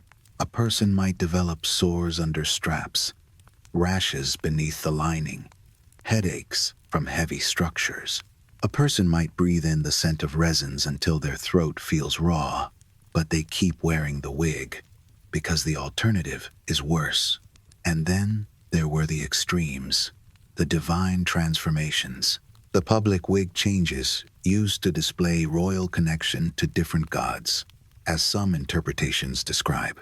Picture a festival, thousands watching, the sun high, the air vibrating with chanting.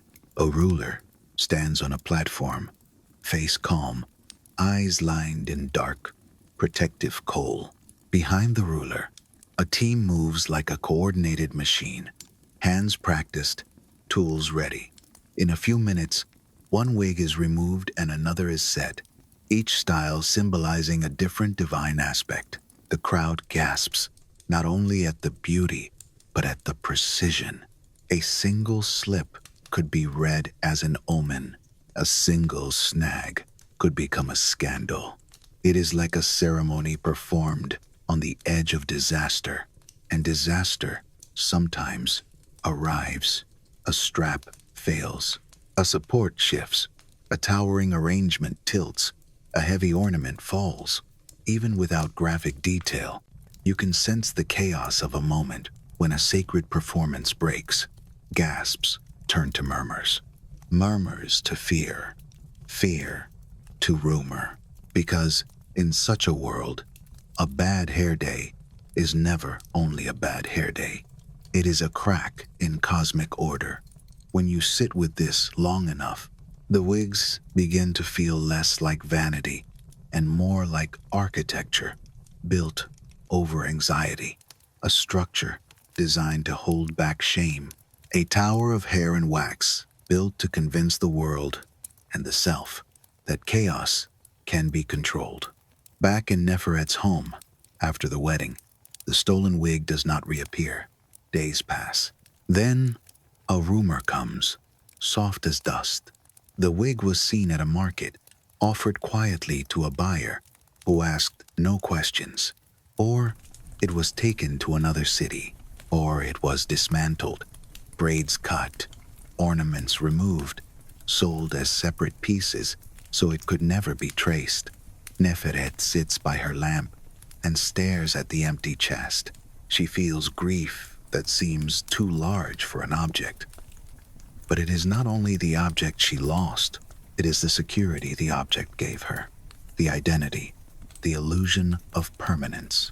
And as her thoughts settle, another scent drifts into the story.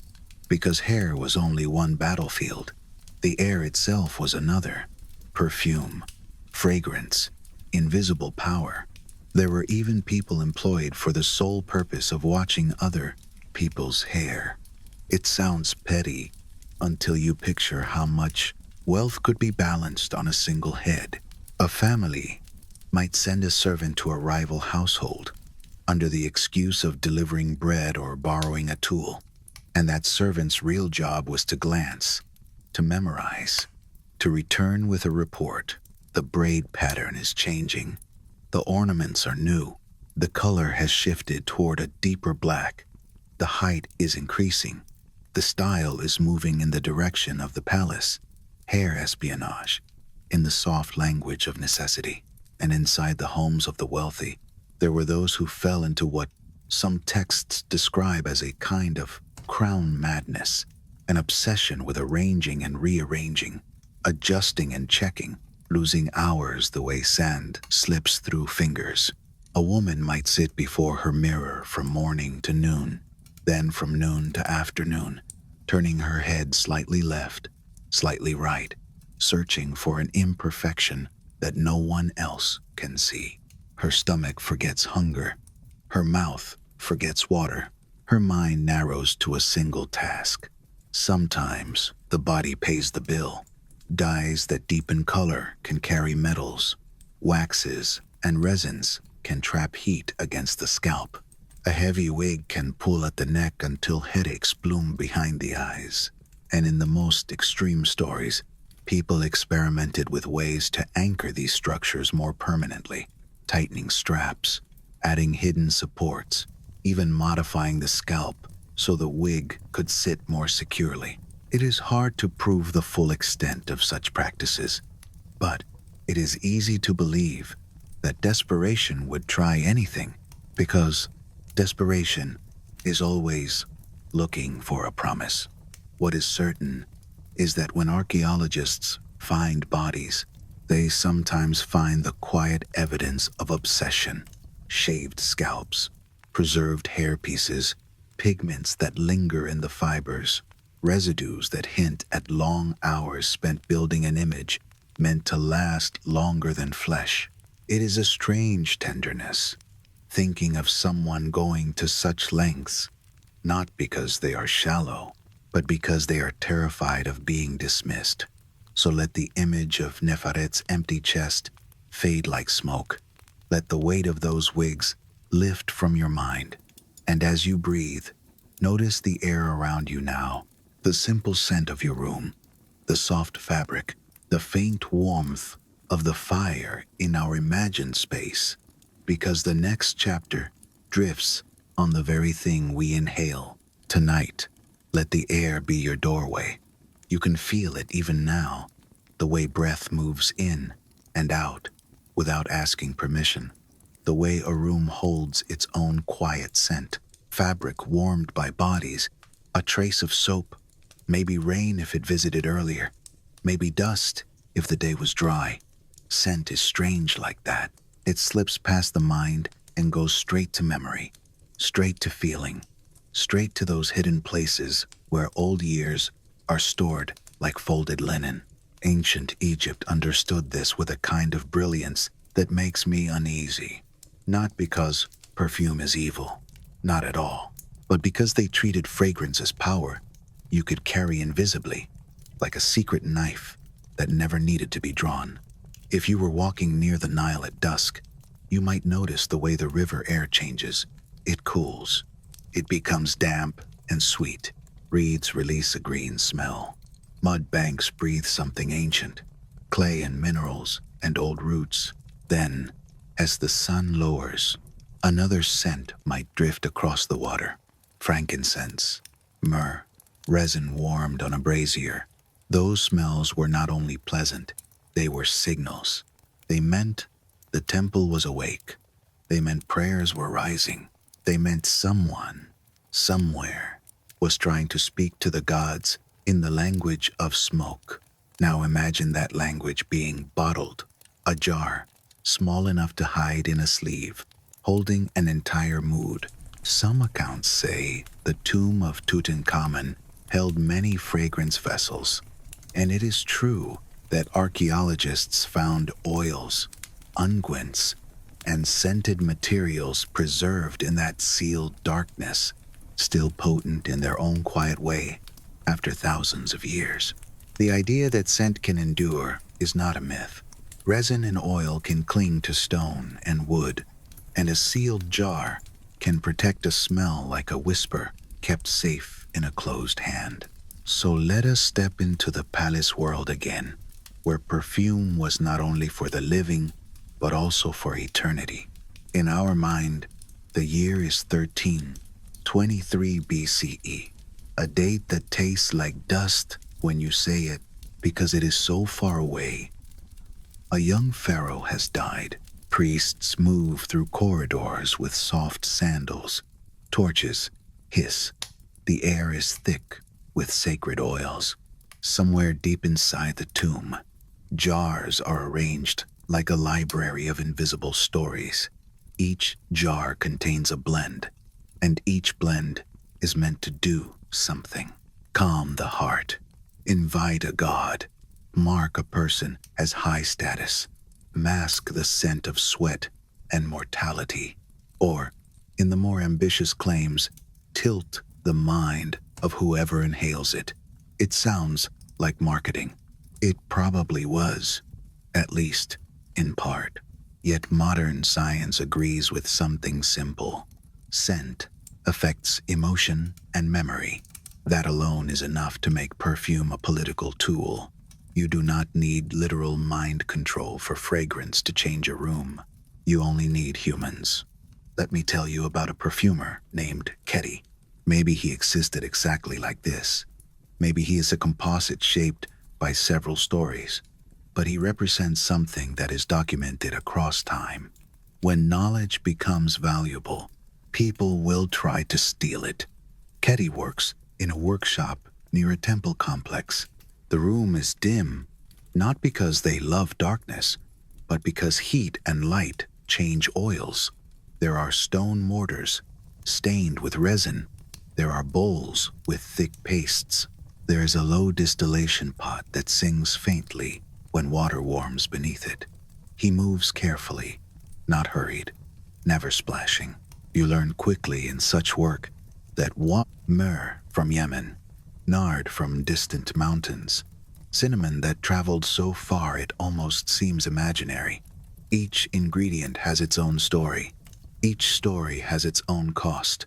There is a quiet cruelty in that. Luxury is often made from distance, and distance is often made from risk. Ketty mixes, tests, waits. He warms a drop of oil between his fingers, rubs it, inhales, and his eyes close for a moment, as if he is listening. He is not listening with ears. He is listening with the part of the body that remembers childhood and grief and desire. Sometimes he smiles. Sometimes he frowns. Sometimes he changes a recipe by a single grain. And because the world around him believes that fragrance can open doors between humans and gods, every decision feels heavier than it should. He is not only making perfume, he is making promises. Now picture the palace. A queen or a noblewoman is preparing for a public appearance. Her hair is arranged, her eyes are lined, her skin is oiled. Then the perfume arrives, not sprayed in a mist, not dabbed casually, layered. Some sources describe time release effects, different scents blooming as body heat changes through the day.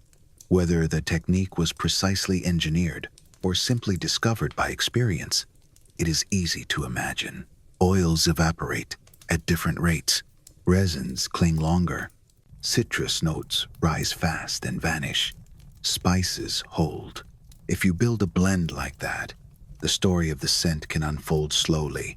So she might smell of flowers at dawn, of sweet resins at noon, of deep spices at night, a moving halo, a scent that becomes a signature.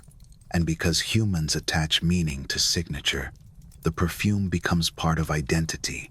It becomes a way to be remembered after you leave a room. It becomes a way to haunt a hallway without being there. Temples used scent too. Imagine stepping inside a columned hall where the air is cool and dim. Candlelight or torchlight flickers across painted walls. The stone smells damp, like river mud.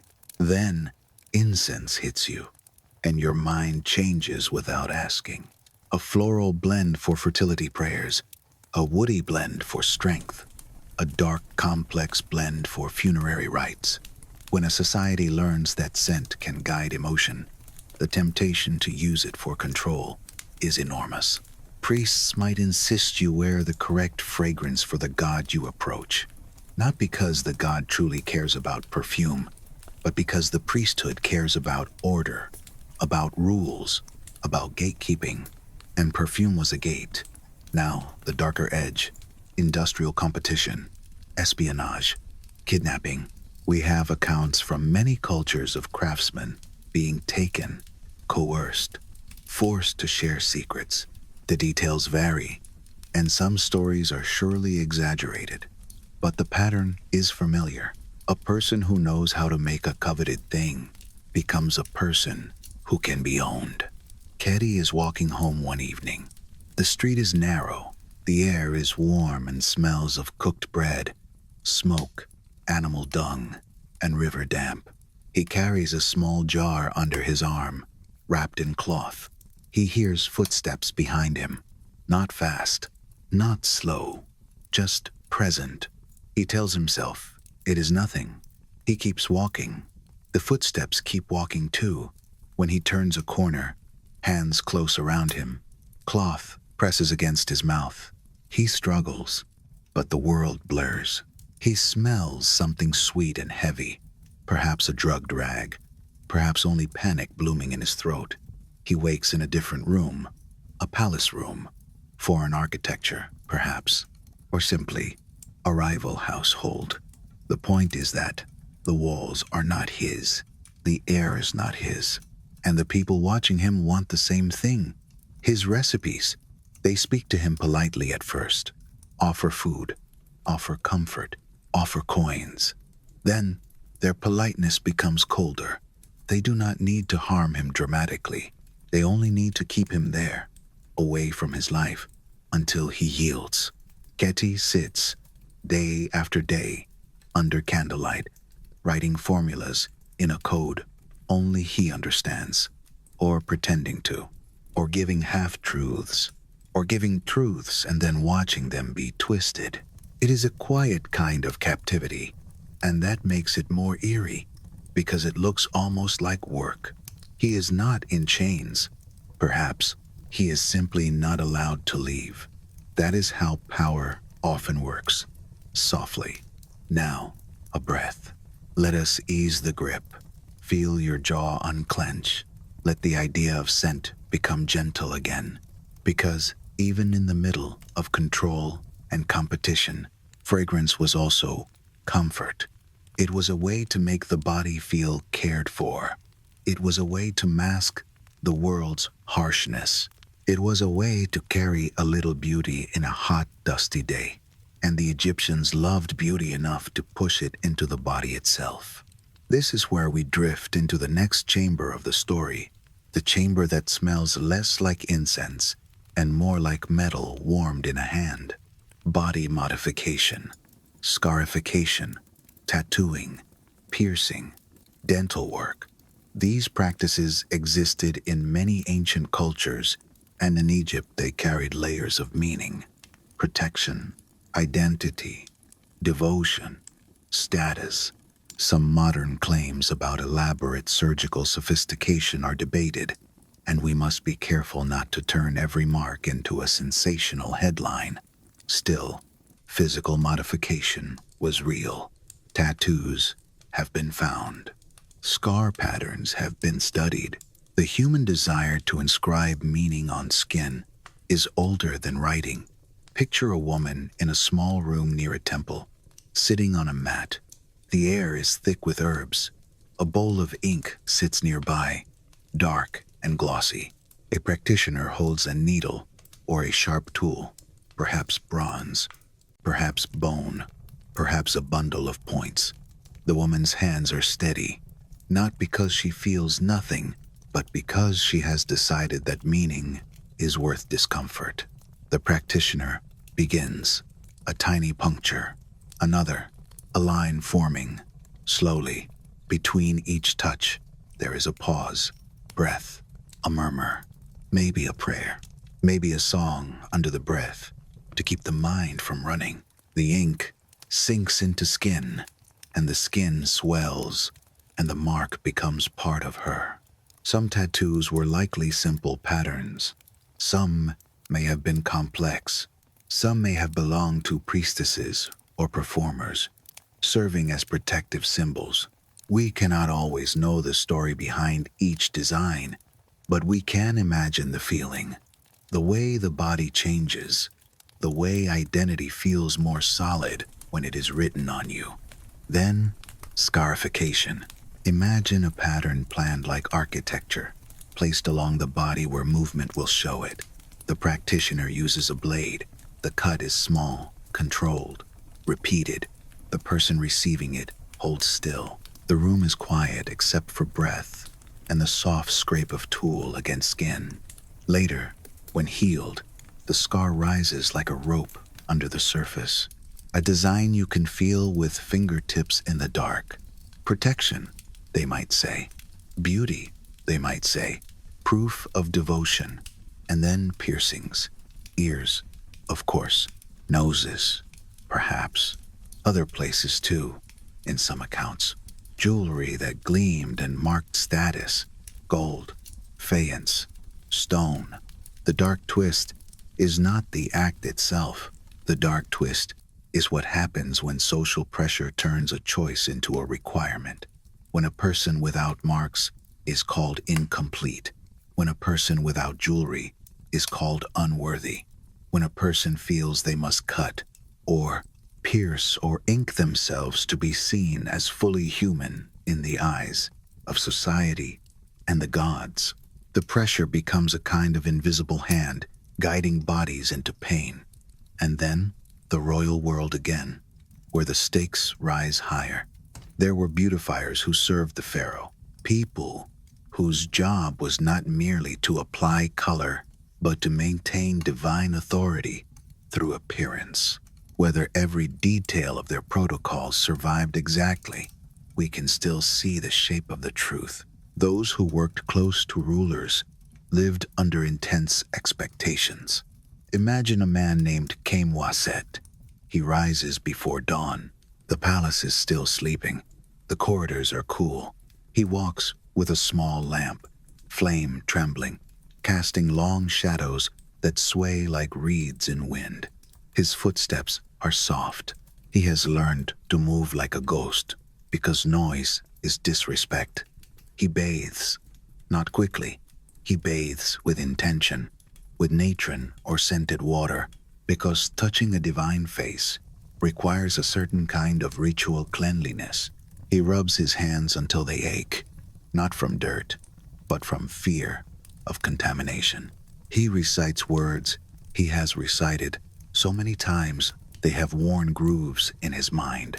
When he finally enters the chamber where the pharaoh sits, the air changes. It smells of expensive oils, of linen, of incense. The pharaoh's face is calm, but the calm is a mask too. A ruler cannot be seen as tired, cannot be seen as blemished, cannot be seen as merely mortal. Kamwasit sets his tools down, brushes, sticks, small bowls, a tiny jar of black coal. He begins the work. He applies the dark line near the eye, not only for beauty, but for protection, imitating the eye of Horus. He adds color. He smooths.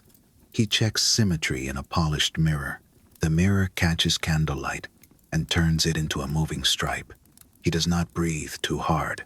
He does not let his hand tremble, because if he makes a mistake, it could be interpreted as an omen, a flaw in the pharaoh's divine image, a crack in the story that holds the kingdom together. I have always found it strange how much weight can be placed on something so delicate as a line of pigment. Yet humans do it all the time. We make small things stand for enormous fears. And in Egypt, those fears were cosmic, Isfet, chaos, Ma'at, order, appearance, was tangled into that worldview like thread into cloth.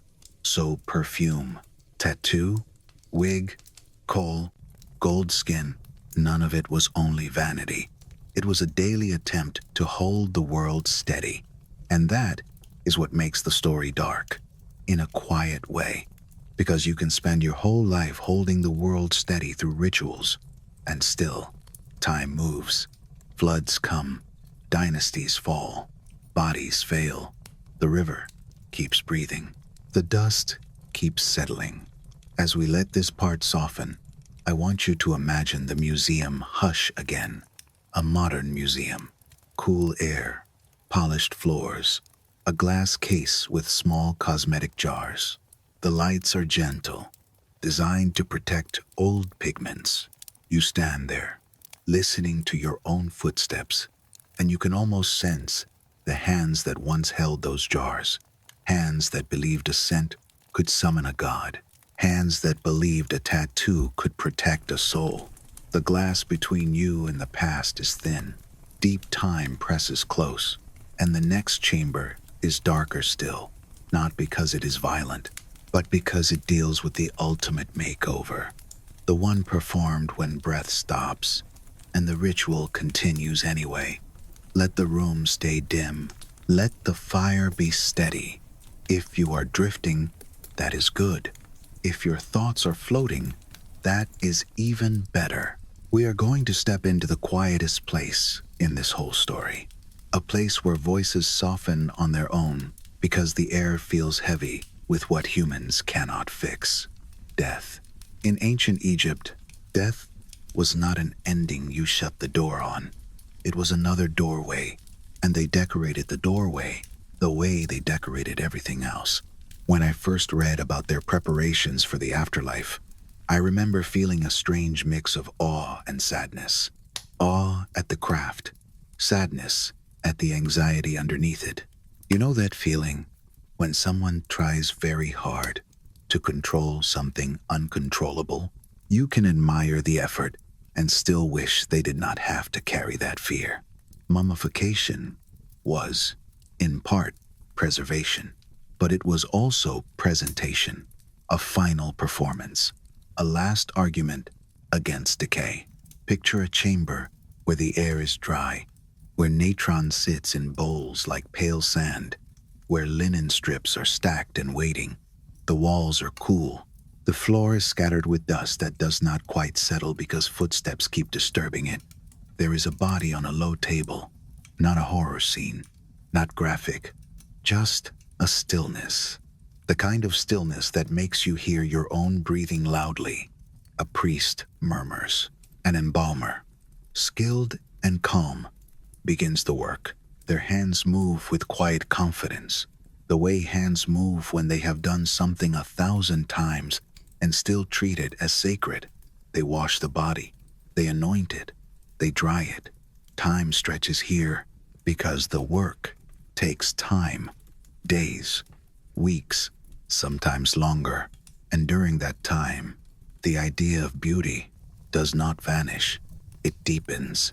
Some accounts describe what we might call post-mortem enhancement, padding beneath linen to restore fullness, resins to shape cheeks, artificial eyes set in place, wigs placed carefully, color added to lips, oils rubbed into skin so it shines under torchlight, not because the dead will attend a party, because the living believe the soul must recognize its body, because the living fear that if the face is wrong, the spirit will wander, and because the living want to believe that perfection is possible somewhere, even if it is only inside a sealed tomb. It is debated how widespread certain cosmetic reconstructions were, and scholars do not always agree on the interpretation of every material found under wrappings. Still, we can say with confidence that the Egyptians cared intensely about the appearance of the dead, and that they invested enormous resources into making that appearance stable. They were building a body that could last, a body that could be found again, a body that would not embarrass the soul. Imagine a contract written while someone is still alive, not just a burial plan, but a beauty plan, a note that says, make my chin stronger, make my hair thicker, make my skin more radiant, smooth the signs of age. It sounds modern, and that is the unsettling part. Humans have always wanted a version of themselves that time cannot insult. In the royal world, the enhancements become even more elaborate. A heart replaced symbolically with a scarab, missing pieces replaced with crafted substitutes, a face shaped to match the divine role of pharaoh, even if the person beneath was frail or injured or simply human. And for a powerful woman who ruled as pharaoh, there were even choices about how the body should appear in eternity. Some scholars suggest that embalming could reinforce the public identity a ruler claimed in life, including gendered symbols of kingship. The details are complex and debated, yet the emotional truth remains. The dead body became a canvas for the story the living needed to tell. The story was always the same. Order must continue. The divine image must not fail. Now, step back, breathe. Let this not be frightening. Let it be quiet, because there is something tender in it too. The care, the effort, the way hands tried to make death less sharp. In a modern museum, you might stand in front of a mummy and feel the hush around you. People speak in whispers. They lean closer, then step back. The glass case holds a person and also holds thousands of years of longing. You can almost smell the resins, if you imagine it, sweet and dark, like old incense trapped in cloth. And then, as you walk through that museum, you begin to understand that Egyptian beauty culture was not a series of silly extremes. It was a system, a whole way of sorting humans into the worthy and the unworthy. Appearance became a kind of passport. Some cosmetics were for the wealthy only. Some styles were restricted by class. Some people were punished for looking above their station. It is hard to confirm every dramatic story of enforcement, and some modern retellings exaggerate punishments. Still, social control through appearance is a real human pattern, and Egypt offers a particularly clear mirror. When access to enhancement is expensive, the enhanced become a separate species in the eyes of society. You can picture it in a worker village, dusty lanes, simple houses, the smell of bread and sweat and clay. A laborer's hands are rough, nails cracked, skin darkened by sun. Nearby, an overseer passes, skin oiled, eyes lined, hair arranged, scent trailing behind him like a sign.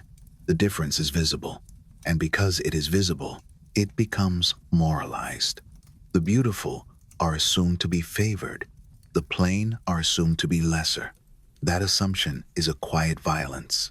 Even inside wealthy families, the pressure could turn inward. Letters and medical texts suggest anxieties about weight, about youth, about the shape of the body. We must be careful with modern labels because diagnosing eating disorders in the ancient world is complex and uncertain. Yet the descriptions of deliberate restriction, fear, of heaviness, obsession with measurement, those patterns feel heartbreakingly familiar. A young woman might look into a mirror and see only flaws. She might skip bread and tell herself she is becoming lighter for the gods. Her mother might praise her discipline. Her friends might envy her thinness. And the body, quietly, might begin to fail. What makes this especially sad is that the same society that harmed her would still decorate her in death. Kohl lines perfect, jewelry bright, a wig placed with care, as if the final presentation could erase the suffering that came before. Then, there is the surprise that modern viewers sometimes struggle with. Men in Egypt also wore cosmetics, also groomed intensely, also shaped their public image with hours of work. Pharaohs were expected to look divine. Court officials competed. Aging was resisted with dyes and oils. It does not make them less powerful. It shows that power is often dependent on display. The face becomes policy. The body becomes propaganda. And when a civilization ties so much meaning to display, small failures can become disasters. A wig collapses during a festival. A dye stains the face in an unexpected color. A cosmetic ingredient causes illness. These stories may be embellished in later accounts, and some specific episodes are hard to verify. Yet the idea of beauty failures triggering social panic makes sense in a culture where the gods are thought to read appearance as a sign. A crack in makeup can become a crack in legitimacy. A bad hair day can become an omen. And underneath all of it, the economy strains. Gold spent on cosmetics, trade networks stretched for perfume ingredients, labor devoted to maintaining wigs, preparing oils, grinding pigments. When harvests fail or invasions disrupt supplies, the beauty machine falters. And the faltering is not only aesthetic, it is political, it is psychological. People panic when the rituals that reassure them become impossible. Reality arrives with a bill. Now, come closer to the fire with me for the last part of the night. I want to give you a softer ending than the history itself often gives. Because after all that effort, after all that perfection, chasing, Egypt still fell under foreign rule. Again and again, dynasties ended, temples were buried, names became fragments, beauty routines turned to dust inside sealed jars. And yet, strangely, the legacy survived, not only in museums, in mirrors, in the way you touch your face in the morning, in the way you adjust your hair without thinking, in the way perfume can change your mood in a single breath. We never really stop being human, no matter how many centuries pass. Sometimes I think that is the most calming part. The Egyptians believed that beauty could hold back chaos. They were wrong in the big sense, because chaos is part of life, part of time, part of nature. But they were not wrong about one thing. Rituals can soothe. A small routine can quiet the mind. A gentle scent can soften a hard day. A careful act of self-care can feel like a candle lit against the dark. The tragedy was not that they loved beauty. The tragedy was that they feared imperfection so much they were willing to suffer for it, to bankrupt for it, to poison themselves for it, to sort each other by it. to carry it even into death. So tonight, as you lie there, let the lesson be kind. You do not need to be golden to be worthy. You do not need a towering wig to be safe. You do not need a perfect line of kohl to keep chaos away. You are allowed to be human, soft, unfinished, changing. Let the river breathe in your imagination. Let the museum hush fade behind you. Let the dust settle. Let the candlelight warm your closed eyelids. And if you feel the urge to chase perfection, tomorrow, maybe you can remember Tawi's glow, Neferet's stolen wig, Keti's stolen knowledge, the embalmer's careful hands, all those people reaching for eternity through surface. You can take what was gentle from them, the slowness, the care, the artistry, and you can leave what was cruel, the fear, the shame, the hunger for approval that never ends. Before we let the fire go lower, there is one more image I want to leave in your mind. Gentle, but heavy with meaning. A tomb being sealed. Not the dramatic slam of stone in a movie. Something slower.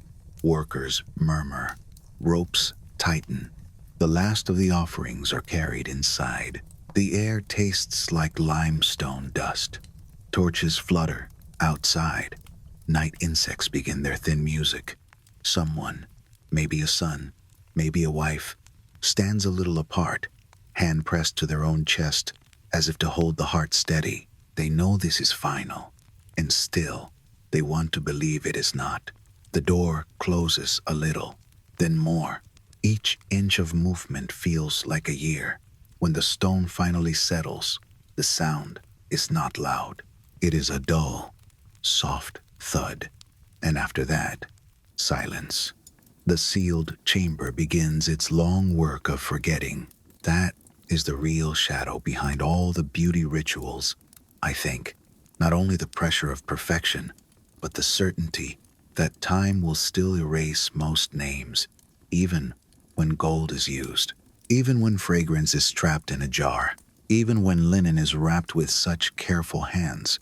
Egyptian history has a cyclical feel. Periods of strength, then periods of fracture, then strength again. The reasons are many, never just one.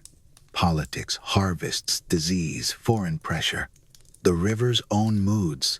And when a society is stressed, people often cling harder to rituals, to symbols, to displays of order. So tonight, let the past pass through you, like a scent that arrives and then fades. Imagine the Nile again, moonlight on water, a little boat drifting, barely moving, as if it is resting too. Reeds sway. The river carries silt, carries stories, carries the memory of temples that once stood proud and are now buried under later stones, later lives. If you listen closely in your imagination, you might even hear the smallest sounds. A drip of water, somewhere far off. A shift of linen, the faint crackle of resin in a bowl. Those tiny noises were the rhythm of their nights, the way your own room has a rhythm now. Nothing dramatic, just life continuing, moment by moment. And as candle smoke curls and thins, the mind learns a quiet truth. You cannot hold everything. You can only hold what fits in your hands, and then you can let it go. And in that long flow, I want to offer you something simple. Permission to stop performing. Permission to stop fixing. Permission to let your face be a face, your body be a body, your life be a life that changes and is worthy anyway. Now, just breathe. Slowly in, slowly out. Feel your shoulders drop. Feel your jaw loosen. Feel the weight of the day slide away like sand slipping off a palm. The fire is low. The room is quiet. Good night.